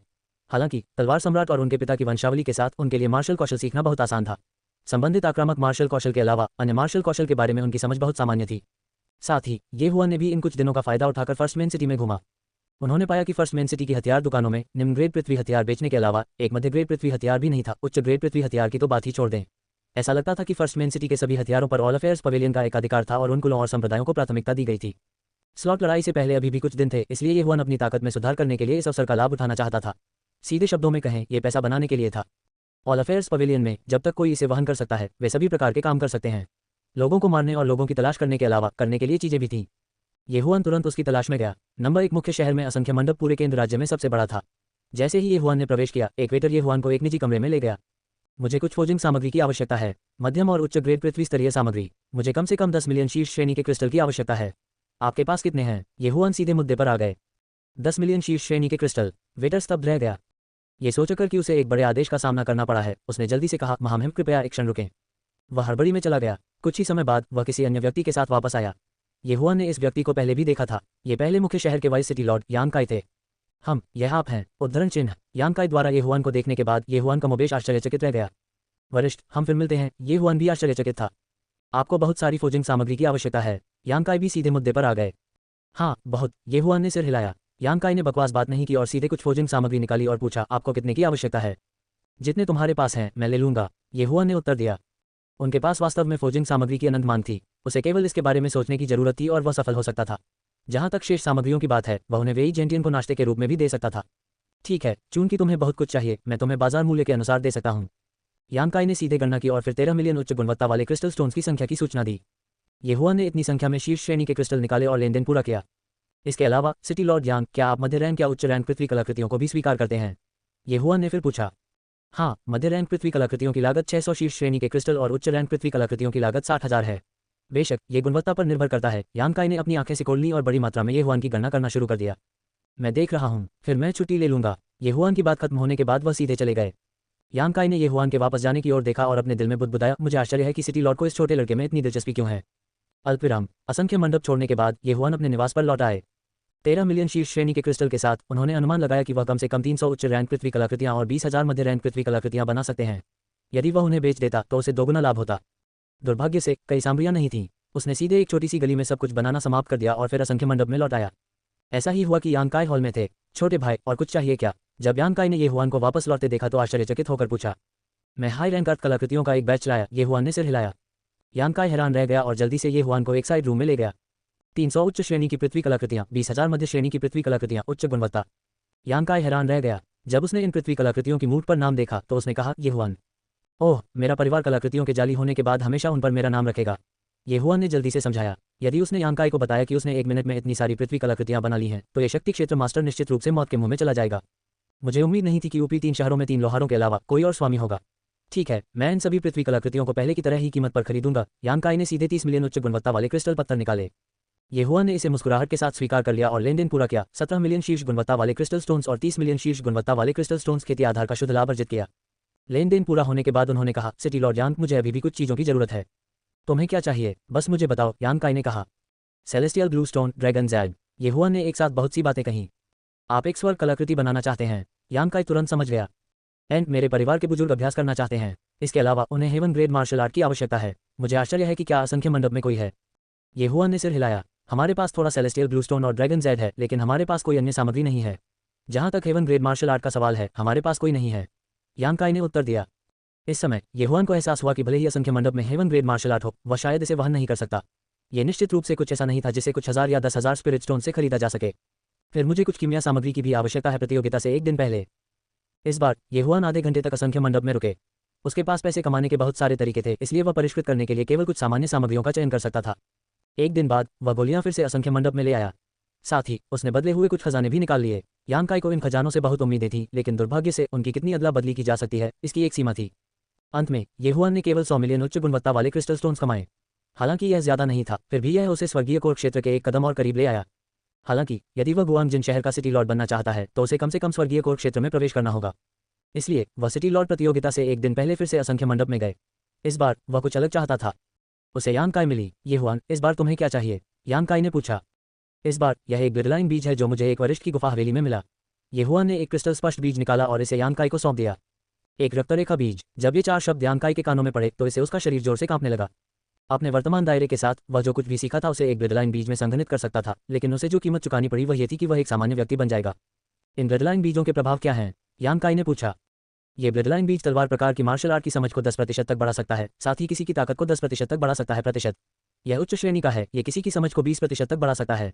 ये हुआन ने एक और ग्रिडलाइन बीज सौंपा। ये सुनकर यांग काई ने चौंक कर पूछा, यह मार्शल आर्ट का बीज नहीं है? नहीं, यह एक विशेष ग्रिडलाइन बीज है। सिटी लॉर्ड यांग ने शायद इसके बारे में पहले नहीं सुना होगा, लेकिन इसका ऐसा प्रभाव पड़ता है। ये हुआन ने सिर हिलाया। यांग काई चुप हो गया। ये पहली बार था जब उसने इस प्रकार के ग्रिडलाइन बीज को देखा था, इसलिए वह मदद नहीं कर सका, लेकिन थोड़ा संदेह था। अगर सिटी लॉर्ड यांग मुझ पर विश्वास नहीं करते हैं तो आप किसी और को ढूंढ सकते हैं। मैं इस 10% ग्रिडलाइन सीड को एक प्रयोग के रूप में उपयोग कर सकता हूँ। ये हुआन ने दर्द सहा और कहा, कोई ज़रूरत नहीं, मैं स्वयं प्रयोग करूंगा। सबसे पहले मुझे बताएं, आप इन 2 ग्रिडलाइन बीजों के लिए कितना चाहते हैं? यांग काई ने अचानक पूछा। वास्तव में वह एक तलवार उपयोगकर्ता भी था। यदि वह अपने तलवार कौशल की शक्ति को 20% तक बढ़ा सकता है तो यह उसकी ताकत के लिए एक बड़ा बढ़ावा होगा। सिटी लॉर्ड यांग, आपको क्या लगता है ये कितना है? ये हुआन ने बदले में पूछा। यदि वास्तव में इसका प्रभाव है तो आप कहते हैं कि इसका प्रभाव है। मुझे लगता है कि इस 10% क्रिस्टल का मूल्य कम से कम 100 मिलियन उच्च गुणवत्ता वाले क्रिस्टल स्टोन्स है, और यह 20% क्रिस्टल संभवतः 300 मिलियन उच्च गुणवत्ता वाले क्रिस्टल स्टोन से अधिक का है। यांग काई ने अपने दिल में अनुमान लगाया। बेशक स्काईवॉटर महाद्वीप पर यह कीमत थी। यदि यह ब्लडस्टोन महाद्वीप होता तो यह उससे भी अधिक होता। जरूर। ये हुआन ने सिर हिलाया। 400 मिलियन उच्च गुणवत्ता वाले क्रिस्टल पत्थर उसके लिए स्वर्गीय कोर क्षेत्र में प्रवेश करने के लिए पर्याप्त से अधिक थे। वह वास्तव में तलवारबाज और तलवारबाज के खून को दूर नहीं करना चाहता था। आखिरकार वह उन्हें भविष्य में अपने दोस्तों को दे सकता था। ठीक है, फिर मैं स्वयं इसका परीक्षण करूंगा। यांग काई ये हुआन को ले गया और चला गया। असंख्य मंडप के पीछे पहुंचकर उसने स्वॉर्ड मास्टर ग्रिडलाइन निगल ली। इसके तुरंत बाद उसकी आंखों से प्रकाश की 2 सुनहरी किरणें निकलीं। स्वूश, यांग काई ने एक लंबी तलवार निकाली और आकाश की ओर काट दी। अपने स्तर पर एक योद्धा को अपनी मार्शल आर्ट की गहरी समझ थी। इस स्लैश की शक्ति वास्तव में पहले की तुलना में 20% बढ़ गई थी। अच्छी चीज़, यांग काई आश्चर्य से चिल्लाया। वह मुड़ा और पूछा, ये हुआन, अगर मैं इस 10% क्रिस्टल पत्थर को निगल जाऊं तो क्या ये? नहीं, इसका कोई असर नहीं होगा। ये हुआन ने अपना सिर हिलाया। उनके अलावा हर किसी की एक ही रक्त रेखा हो सकती थी। हालांकि स्वॉर्ड मास्टर का उन्नत संस्करण था, फिर भी यह काम नहीं करेगा। ठीक है, तो मैं इसे चेन के लिए रखूंगा। यांग काई ने दूसरा ब्लड लाइन बीज रखा, फिर उसने 400 मिलियन उच्च गुणवत्ता वाले क्रिस्टल पत्थर निकाले और उन्हें ये हुआन को फेंक दिया। जब ये हुआन ने सभी बड़े खजाने को हटा दिया तो उसकी आत्मा हिल गई। वह अंततः स्वर्गीय कोर क्षेत्र में प्रवेश कर सकता है। ये हुआन, क्या आपके पास इनमें से कोई और रक्त रेखा बीज है? यांग काई ने जल्दबाजी में पूछा। मेरे पास अभी भी कुछ है। ये हुआन ने सिर हिलाया। इन रक्तरेखा बीजों के आदान प्रदान का कारण यह था कि ये हुआन पहले भी उनके साथ जुड़ चुके थे। सरल शब्दों में, वह उन रक्तरेखाओं का आदान प्रदान नहीं कर सका जो पहले नहीं जुड़ी थीं। इससे पहले जब उन्होंने एजुडिकेटर सॉन्ग को एक्स किंग ब्लडलाइन सीड दिया था तो वह पहले ही एक्स किंग ब्लडलाइन के साथ जुड़ चुके थे। अपने बहनोई के लिए उन्होंने एक रक्तरेखा खिड़की का बलिदान दिया था। किसी को यह जानना होगा कि अपनी वर्तमान स्थिति के कारण वह रक्तरेखा विस्तार खिड़की भी नहीं खरीद सकता। जब यांग काई ने यह सुना तो वह तुरंत ये हुआन को असंख्य मंडप में अपने निवास पर ले आया। 100 beast bloodline, wind chasing leopard bloodline, 100 flower bloodline, धनु ब्लडलाइन। ये हुआन ने यांग काई को एक एक करके इन वंशावली की विशेषताएं बताईं। इस बार वह बहुत पैसा खर्च करने जा रहा था। जब यांग काई ने इन रक्त रेखाओं की विशेषताओं के बारे में सुना तो वह पहले से ही सोच रहा था कि उन्हें खरीदने के लिए उन्हें कितने उच्च गुणवत्ता वाले क्रिस्टल पत्थर खर्च करने होंगे। हालांकि वह ये भी सोच रहा था कि उसे कितना भी खर्च करना पड़े, उसे उन सभी को खरीदना होगा। यदि वह उन्हें बेच देता तो वह निश्चित रूप से वह वापस पा सकता था जो उसने निवेश किया था, और वह एक बड़ा लाभ भी कमा सकता था। इस बार उन्होंने पूरे 2 घंटे तक बात की। अंत में उन्होंने 10 बिलियन उच्च गुणवत्ता वाले क्रिस्टल स्टोन्स की कीमत तय की। एक समझौते पर पहुंचने के बाद यांग काई ने कुछ बैंगनी काले पत्थर निकाले और कहा, ये सोल कंडेंसिंग पत्थर हैं। वे spirit realm 4th stage power house द्वारा उपयोग की जाने वाली मुद्रा हैं। एक पत्थर 100 मिलियन उच्च ग्रेड क्रिस्टल पत्थरों के बराबर है। यहाँ 100 पत्थर हैं। ये हुआन ने सोल कॉन्जीलिंग स्टोन्स लिया और असमंजस में पूछा, इन चीज़ों को मुद्रा के रूप में क्यों उपयोग किया जाता है? क्योंकि स्पिरिट रियलम विशेषज्ञों को खेती के लिए इन सोल कॉन्जीलिंग स्टोन्स का उपयोग करने की आवश्यकता है। हर बार जब मैं एक को परिष्कृत करता हूं तो मेरी आत्मा की ताकत थोड़ी बढ़ जाएगी और मेरी ताकत भी उसी के अनुसार बढ़ेगी। यांग काई ने समझाया। क्या ऐसा है? ये हुआन ने एक सोल कॉन्जीलिंग स्टोन लिया और उसे अपने भक्षण स्थान में डाल दिया, फिर उसे भक्षण करना शुरू कर दिया। कोर में वृद्धि के अनुसार वह बता सकता था कि यह सोल कॉन्जीलिंग स्टोन 100 मिलियन उच्च गुणवत्ता वाले क्रिस्टल स्टोन्स के बराबर था। फिर धन्यवाद मेयर यांग। ये हुआन ने शेष 99 सोल कॉन्जीलिंग स्टोन्स को हटा दिया। इससे पहले वह इस बात को लेकर चिंतित थे कि उन्हें सोल कॉन्जीलिंग स्टोन्स कहाँ मिल सकते हैं, लेकिन उन्हें उम्मीद नहीं थी कि वे स्पिरिट रियलम विशेषज्ञों के बीच इस्तेमाल की जाने वाली मुद्रा होंगे। यदि यह मामला होता तो सोंग सुइजिंग और जज सोंग को लेट हेवनली कोर क्षेत्र में फंसने के बारे में चिंता करने की जरूरत नहीं होती। ओह ठीक है, आप कल गुआंग जिन सिटी के सिटी लॉर्ड बैटल में भाग लेने जा रहे हैं, है ना? यांग काई ने अचानक पूछा। हाँ, ये हुआन ने अपना सिर हिलाया। तो बेहतर होगा कि आप सावधान रहें। जहां तक मुझे पता है ऊपरी 3 शहरों के 3 पुराने सिटी लॉर्ड्स ने सिटी लॉर्ड बैटल के लिए आवेदन किया है। हालांकि उन्हें बाहर लड़ने से प्रतिबंधित किया गया है, लेकिन सिटी लॉर्ड बैटल में उन्हें प्रतिबंधित नहीं किया जाएगा। इसके अलावा बड़ी संख्या में स्वर्गीय कोर योद्धा होंगे, यांग काई ने याद दिलाया।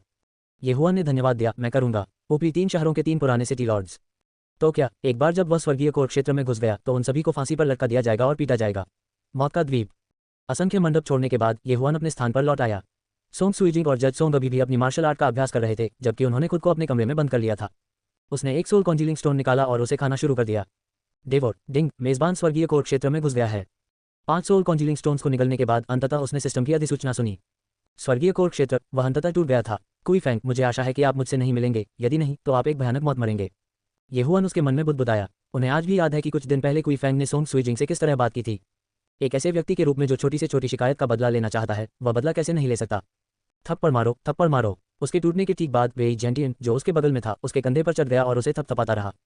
आप क्या कर रहे हैं? आप भी इसे खाना चाहते हैं? ये हुआन ने एक सोल कॉन्जीलिंग स्टोन निकाला। वेई जेंटियन ने अपना सिर हिलाया। मैं इसे आपको नहीं दे सकता, मैं इसे स्वयं खा जाऊंगा, एक क्षण रुकें। ये हुआन ने बाकी सोल कॉन्जीलिंग स्टोन्स को खा लिया। गणना करने के बाद उन्होंने कुल 100 सोल कॉन्जीलिंग पत्थरों को खा लिया था। अभी उनके पास 1 मिलियन से अधिक सोल कॉन्जीलिंग स्टोन्स थे। फिर उन्होंने बहुत उदारता से 10,000 सांसारिक हथियारों का आदान प्रदान किया, जिससे पूरा कमरा खचाखच भर गया। जब वेई जेंटियन ने यह देखा तो वह तुरंत उनकी ओर लपका और पागलों की तरह उन्हें निगलने लगा। 100 सोल कॉन्जीलिंग स्टोन्स, बस थोड़ा और मैं प्रारंभिक स्वर्गीय कोर क्षेत्र में प्रवेश करने में सक्षम हो जाऊंगा। इसे भूल जाओ, मैं मेयर प्रतियोगिता तक इंतजार करूंगा। ये हुआन ने अपना सिर हिलाया। उन्होंने अनुमान लगाया कि यदि कुछ भी अप्रत्याशित नहीं हुआ तो उन्हें गुआंग जिन शहर पर कब्जा करने में कोई समस्या नहीं होगी। अल्पविराम। एक दिन कौंधते कौंधते बीत गया। जब दूसरा दिन आया तो डिवाइन लैंड सिटी में सभी लोग एकत्र हो गए थे। ये हुआन और अन्य 2 भी भीड़ में शामिल थे। उसके बाद वे मेयर की हवेली की ओर चले गए। जब वे मेयर की हवेली के सामने पहुंचे तो उन्होंने सैकड़ों लोगों को देखा जो गुआंग जिन शहर में रुचि रखते थे। इतने सारे, वे सभी कम से कम स्वर्गीय कोर क्षेत्र में हैं। मैंने कभी नहीं सोचा था कि मध्य प्रांत में इतने सारे महान योद्धा होंगे। सोंग सुइजिंग आह भरे बिना नहीं रह सका। 7 मुख्य शहरों से बहुत सारे विशेषज्ञ हैं। ऐसा लगता है कि 200 से अधिक लोग हैं। जज सोंग ने भी दबाव महसूस किया। जेंग शुओहाई ने भी असहाय होकर कहा, इतने सारे लोगों के साथ ऐसा लगता है कि एक खूनी तूफान होगा। इसके अलावा मुझे डर है कि बड़े समूह को अलग कर दिया जाएगा और छोटे समूहों में ले जाया जाएगा। छोटे समूहों में काम करना। ये हुआन घूम गया। मुझे याद है कि एक बार सिटी लॉर्ड के पद के लिए लड़ाई हुई थी। अधिक से अधिक वे 3 लोगों का एक समूह बनाएंगे और फिर उन्हें अन्य स्थानों पर नियुक्त किया जाएगा। अगर ऐसा है तो हमें अलग होना होगा, जेंग शुहाई ने समझाया। ओह, मैं देख रहा हूँ। ये हुआन ने सिर हिलाया। यदि ये 3 लोगों का समूह होता तो वह गारंटी दे सकता था कि सोंग सुइजिंग और निर्णायक सोंग उसके पक्ष में होंगे। ठीक इसी समय जेंग शुहाई ने अचानक भीड़ में कुछ लोगों को देखा। उन्होंने तुरंत फुसफुसाया, सनहिल सिटी से कुई फैंग के अलावा ऊपरी 3 शहरों के अन्य 2 सिटी लॉर्ड्स भी यहाँ हैं। ये सचमुच परेशानी भरा है। हर कोई उसकी टकटकी का पालन किया और वे 2 बूढ़े आदमी देखा। उन दोनों की शक्ल सामान्य थी, लेकिन वे दोनों स्वर्गीय कोर योद्धा थे और वे आत्मा क्षेत्र के चौथे चरण में पहुंचने से केवल एक कदम दूर थे। शायद यदि वे कुछ आत्मा संघनक गोलियां प्राप्त कर सके तो वे आत्मा के दायरे में प्रवेश करने में सक्षम होंगे। हालांकि बहुत से लोग नहीं जानते थे कि आत्मा संघनक गोलियों को दिव्य कोर क्षेत्र से आत्मा क्षेत्र के चौथे क्षेत्र में प्रवेश करने की आवश्यकता थी। उन सभी ने सोचा कि यह सिर्फ एक सामान्य सफलता थी। ये हुआन, जो चुपचाप वहां खड़ा था, अचानक कुछ अजीब महसूस हुआ। उसने देखने के लिए अपना सिर घुमाया और पाया कि यांगलिंग सिटी का कुई फैंग उन्हें देख रहा था। उसकी बूढ़ी आंखें दुष्टता से भर गईं। यदि डिवाइन लैंड सिटी और सनहिल सिटी के लोग एक दूसरे से टकराते तो निश्चित रूप से लड़ाई छिड़ जाती। सभी ने थोड़ी देर इंतजार किया, फिर ज्यादा से ज्यादा लोग पहुंचे। अंत में आकाश में अचानक एक बादल दिखाई दिया जिसने सूरज की रोशनी को अवरुद्ध कर दिया। देखो, कोई हैरत से रोया। सभी ने अपना सिर उठाया और देखा कि यह कोई बादल नहीं था जो सूरज की रोशनी को रोक रहा था, यह एक बड़ा आदमी था। ये Vice City lords heavenly core blue moon bird है। किसी ने तुरंत पहचान लिया। ये हुआन ने भी अपना सिर उठाया। अब उसे उन उड़ने वाले माउंटों से ईर्ष्या नहीं थी, क्योंकि उसके पास भी एक था। 10,000 हाई रैंक अर्थ हथियार खाने के बाद वे जेंटियन अर्थ कोर क्षेत्र में घुस गए थे। यदि ये हुआन चाहता तो वह सीधे वे जेंटियन को स्वर्गीय कोर क्षेत्र में घुसने में मदद कर सकता था। हालांकि मेयर प्रतियोगिता में एक छोटा सा नियम था, किसी भी हुआन जानवर को भाग लेने की अनुमति नहीं थी। हर कोई मेरी पीठ पर बैठो, ब्लू मून बर्ड पर एक अधेड़ उम्र का व्यक्ति चिल्लाया। जब वह बोल रहा था, ब्लू मून पक्षी धीरे धीरे नीचे उतरा। ये वाइस सिटी लॉर्ड है। कुछ लोगों द्वारा उसे पहचानने के बाद वे तुरंत ब्लू मून बर्ड की पीठ पर कूद गए। 10 सेकंड से भी कम समय में 200 से अधिक लोग पक्षी की पीठ पर कूद पड़े। उसके बाद यांग काई ने सभी की पहचान की जांच की, फिर ब्लू मून बर्ड को उड़ने का आदेश दिया। वाइस सिटी लॉर्ड, अब हम कहाँ जा रहे हैं? किसी ने उत्सुकता से पूछा। यांग काई ने धीरे से उत्तर दिया, समुद्र से बाहर। क्या? जब ये शब्द सामने आए तो ब्लू मून बर्ड की पीठ पर बैठे सभी लोग चौंक गए। जमीन पर नहीं हो रहा था। एक दिन बाद वे आखिरकार समझ गए। ये पता चला कि वे स्वर्गीय जल महाद्वीप के पास एक द्वीप पर थे। उनमें से कोई भी पहले कभी इस द्वीप पर नहीं गया था। हालांकि उनमें से कुछ ने इसके बारे में पहले भी सुना था। वाइस सिटी लॉर्ड, मुझे मत बताओ कि यह डेथ आइलैंड है। किसी ने डरते डरते पूछा। क्या? मृत्यु द्वीप? जब उन्होंने ये नाम सुना तो कई लोग तुरंत आश्चर्य से चिल्ला उठे। ये हुआन ने भी जेंग शुहाई से आश्चर्य से पूछा, वरिष्ठ, ये डेथ आइलैंड क्या है? यह जेंग शुहाई ने अपनी लार निगल ली और कहा, मुझे लगा कि यह डेथ आइलैंड सिर्फ एक किंवदंती थी। इस द्वीप को डेथ आइलैंड इसलिए कहा जाता है क्योंकि इस द्वीप पर एक संत जानवर है। संत जानवर? सोंग सुइजिंग चौंक गया। फिर अगर हम वहां गए तो क्या हम खुद को मौत के घाट नहीं उतार देंगे? मुझे भी यकीन नहीं है। जेंग शुहाई ने अपना सिर हिलाया। इसी समय ब्लू मून बर्ड के सिर पर खड़े यांग काई ने अचानक सिर घुमाते हुए कहा, हाँ, ये डेथ आइलैंड है। इस द्वीप के मध्य में एक शक्ति क्षेत्र ब्लू सी फ्लड ड्रैगन है। यदि आप में से कोई भी पीछे हटना चाहता है तो आप अभी ऐसा कह सकते हैं। यदि आप अचानक अपना मन बदल लेते हैं तो आपको अकेले ही स्वर्गीय जल महाद्वीप में वापस तैरना होगा। उद्धरण चिन्ह। सब हिचकिचाए। यह एक संत जानवर था, एक संत जानवर जो आसानी से यहाँ सभी को टुकड़े टुकड़े कर सकता था। हालांकि उन्हें अचानक याद आया कि वाइस सिटी लॉर्ड यांग काई बहुत भयंकर नहीं लग रहे थे, इसलिए उन्होंने सोचा कि ब्लू सी फ्लड ड्रैगन गहरी नींद में हो सकता है। जब तक वे बहुत अधिक शोर नहीं करते तब तक ये परेशान नहीं होगा। इसलिए कोई भी पीछे हटना नहीं चाहता था। बहुत अच्छा, चूंकि कोई भी पीछे नहीं हटना चाहता तो आप स्वयं को समूहों में विभाजित कर सकते हैं। प्रत्येक समूह में अधिकतम 3 लोग हो सकते हैं। उसके बाद आओ और बहुत सारे आकर्षित करें। समय आने पर मैं तुम्हें क्रम से द्वीप पर रख दूंगा, यांग काई ने धीरे से कहा। शुरू। इतीस। यांग काई ने इसे नोट कर लिया। यहाँ 200 से अधिक अच्छे लोग थे और निश्चित रूप से कुछ ऐसे होंगे जो 2 या 1 के समूह में थे, लेकिन यांग काई को कोई परवाह नहीं थी। ये हुआन और अन्य लोग भी चले गए। उनमें से जेंग शुहाई अपने बेटे जेंग यू के साथ एक समूह में था और अन्य 3 जो अभी अभी स्वर्गीय कोर क्षेत्र में पहुंचे थे दूसरे समूह में थे। जहां तक ये हुआन का सवाल है, वह सोंग सुइजिंग और निर्णायक सोंग के साथ एक समूह में था। नंबर 1। जब ये हुआन ने अपने द्वारा बनाए गए कागज के टुकड़े पर नंबर देखा तो वह अवाक हुए बिना नहीं रह सका। हाँ, हमारी किस्मत सचमुच अच्छी है, सोंग सुइजिंग ने मुस्कुराते हुए कहा। हालांकि वह इस बात से हैरान थी कि इस द्वीप पर एक सेंट बीस्ट था। जब तक ये हुआन यहाँ था, भले ही इस द्वीप पर 10 सेंट बीस्ट हो, वह डरी नहीं होगी। बुरा नहीं, द्वीप पर सबसे पहले पहुंचने वाला पहला समूह, ताकि आप पहले जाकर सिटी लॉर्ड्स टोकन ढूंढ सकें, यांग काई ने मुस्कुराते हुए कहा। ये हुआन ने खोखली हंसी छोड़ी। हालांकि उसने ऐसा कहा, कौन जानता था कि क्या वे सबसे पहले मरेंगे। अपनी चिट्ठी निकालने के बाद वे सभी पीछे हट गए। जल्द ही सभी ने अपना लॉट निकालना समाप्त कर लिया। 210 लोगों में से 100 से अधिक समूह थे। बेशक कुछ संख्याएं खाली थीं, क्योंकि यांग काई ने 200 लॉट तैयार किए थे। वह कुई फैंग 99वें नंबर पर है, वह हमसे थोड़ा दूर है। ये हुआन ने मन में सोचा। उसने अभी चुपके से कुछ लोगों के नंबर नोट कर लिए थे। इतना ही नहीं, जेंग शुहाई का समूह भी काफी दूर था, इसलिए उन्हें खुद पर निर्भर रहना पड़ा। जब वे लॉटरी निकाल रहे थे, द्वीप बड़ा और बड़ा होता जा रहा था। अंत में ब्लू मून बर्ड द्वीप से 1000 मीटर दूर रुक गया। मैं आगे क्या कहने जा रहा हूं उसे ध्यान से सुनो, यांग काई ने अचानक ऊंची आवाज में कहा। सिटी लॉर्ड बैटल में ज्यादा नियम नहीं है। सबसे पहले, मूल रूप से किसी भी हुआन जानवर को मदद करने की अनुमति नहीं है, लेकिन चूंकि आप इस बार मेरे ब्लू मून बर्ड पर सवार हैं, इसलिए यह नियम हटा दिया गया है। दूसरा, इस द्वीप पर हत्या पर कोई प्रतिबंध नहीं है। अगर कोई जाना चाहे तो समुद्र में कूद सकता है और वापस तैर सकता है। तीसरा, जब किसी को सिटी लॉर्ड्स टोकन मिलेगा तो ये तुरंत एक बैंगनी रोशनी छोड़ेगा जो आकाश में उड़ जाएगी। इसके अलावा ये हर 10 मिनट में एक बार रिलीज होगी। जब तक कोई व्यक्ति सिटी लॉर्ड्स टोकन को 2 घंटे तक अपने पास रखता है, वह गुआंग जिन सिटी का नया सिटी लॉर्ड होगा और प्रतियोगिता वहीं समाप्त होगी। चौथे, द्वीप के केंद्र में एक शक्ति क्षेत्र पवित्र जानवर समुद्री बार ड्रैगन है।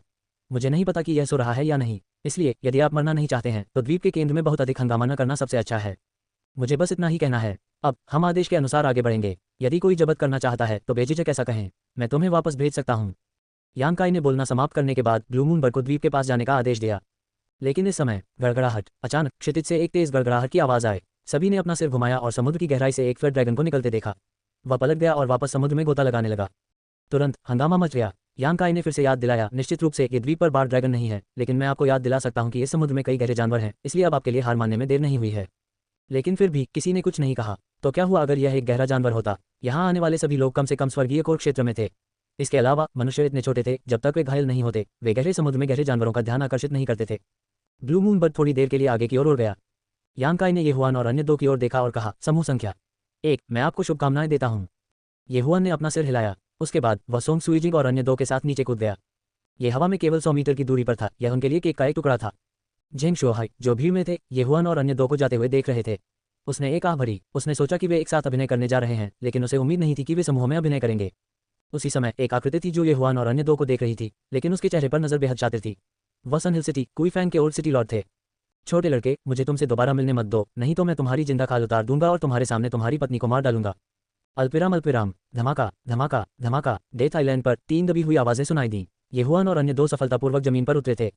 उतरने के बाद येहुआन ने अपना सिर उठाया और पाया कि ब्लू मून पक्षी पहले ही दूर तक उड़ चुका था। तो ये डेथ आइलैंड है। ये बहुत सामान्य है, सोंग सुईजिंग ने सहज अभिव्यक्ति के साथ कहा। छोटी लड़की, लापरवाह मत बनो। हमारे 100 मीटर के भीतर एक रहस्यमय जानवर है जिसकी नजर हम पर है, येहुआन ने मुस्कुराते हुए कहा। क्या ऐसा है? फिर मैं ये सुनिश्चित करूंगा कि यह वापस ना आए, सोंग सुईजिंग ने हंसते हुए कहा। उसने हाई रैंक अर्थ आर्टिफैक्ट आइस मून तलवार निकाली और एक निश्चित दिशा में काट दी। एक हल्का नीला स्लैश हवा में कट गया। 3 मोटे पेड़ों को काटने के बाद इसने पृथ्वी कोर क्षेत्र के तेंदुए को आधा काट दिया। बुरा नहीं, इसलिए इसका पता बहुत पहले ही चल गया था। येहुआन ने संतुष्टि में अपना सिर हिलाया। उनके बगल में जज सॉन्ग ने भी अपना 2 मीटर लंबा फ्लेमिंग सन एक्स निकाला और कहा, छोटे बहनों, मुझे नहीं लगता कि आप यहाँ सिर्फ मेयर के पदक के लिए आए हैं, है ना? हाँ, वे सभी जो मेयर के पदक के लिए लड़ने के लिए यहाँ आए थे स्वर्गीय कोर योद्धा हैं। उनका संयुक्त मूल्य निचले 3 शहरों के सभी क्षेत्रों से अधिक है। येहुआन ने अपना सिर हिलाया और कहा, ठीक है, मैं एक बड़ी लड़ाई के लिए तैयार हूँ। जज सोंग ने अपनी कुल्हाड़ी हिला दी। जब से वह एक्स किंग की वंशावली में विलीन हुआ था, उसका आत्मविश्वास काफी बढ़ गया था।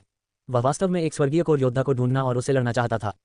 वे तीनों बिना हिचकिचाए उस दिशा की ओर बढ़ने लगे जहां ब्लू मून पक्षी उड़ गया था। हालांकि ये द्वीप बहुत बड़ा था, फिर भी वहां 100 से अधिक लोगों के समूह थे जो उतरने वाले थे। इसलिए यदि वे उस दिशा की ओर बढ़ते रहे जहां ब्लू मून पक्षी उड़ा था, तो वे दूसरे समूह को खोजने में सक्षम हो सकते हैं। वे बड़ी तेजी से चले। उनके रास्ते को अवरुद्ध करने वाले सभी रहस्यमय जानवरों को सोंग सुईजिंग और जज सोंग ने मार डाला। जहां तक लाशों की बात है, उन सभी को येहुआन ने खा लिया था। लगभग 5 मिनट तक चलने के बाद आखिरकार उन्हें दूसरा समूह मिल गया। येहुआन, क्या तुम उन्हें मारना चाहते हो? जज सोंग ने पूछा। यह आप पर निर्भर है कि आप उन्हें मारना चाहते हैं या नहीं। हम वैसे भी उन्हें चुराने जा रहे हैं, येहुआन ने उत्तर दिया। दुनिया में किसी को न मारोगे तो कोई और मारेगा। चलो बस उन्हें मार डालो। वे कहाँ हैं? जज सोंग ने अपना निर्णय लिया। ये दिशा लगभग 1000 मीटर दूर 2 लोग हैं। आप एक ले सकते हैं। येहुआन ने एक दिशा की ओर इशारा किया। ठीक है बहन, चलो चलें। जज सोंग ने अपना फ्लेमिंग सन एक्स निकाला और बढ़त ले ली। सोंग सुईजिंग तुरंत पीछे हो लिया। उनकी सुरक्षा सुनिश्चित करने के लिए येहुआन को उन्हें पीछे से बचाना था। 1000 मीटर की दूरी इन 2 स्वर्गीय कोर भाई बहनों के लिए उन्हें पार करने में 2 सेकंड से भी कम समय लगा। जैसे ही उनके सामने 2 लोगों को एहसास हुआ कि क्या हो रहा है, उन पर घात लगाकर हमला किया गया। स्वर्ग हिलता हुआ स्लैश। जज सोंग तुरंत आगे बढ़े और एक अधेड़ उम्र के व्यक्ति पर हमला कर दिया। सोंग सुईजिंग ने पीछे पीछा किया और अपनी तलवार से वार किया। एम्बुश। दोनों व्यक्तियों ने तुरंत प्रतिक्रिया व्यक्त की। जज सोंग का प्रतिद्वंद्वी अर्ली हेवनली कोर योद्धा था और वह एक विशाल ब्लेड का उपयोग कर रहा था। उसने जल्दी से अपना ब्लेड ऊपर उठाया। क्लैंग।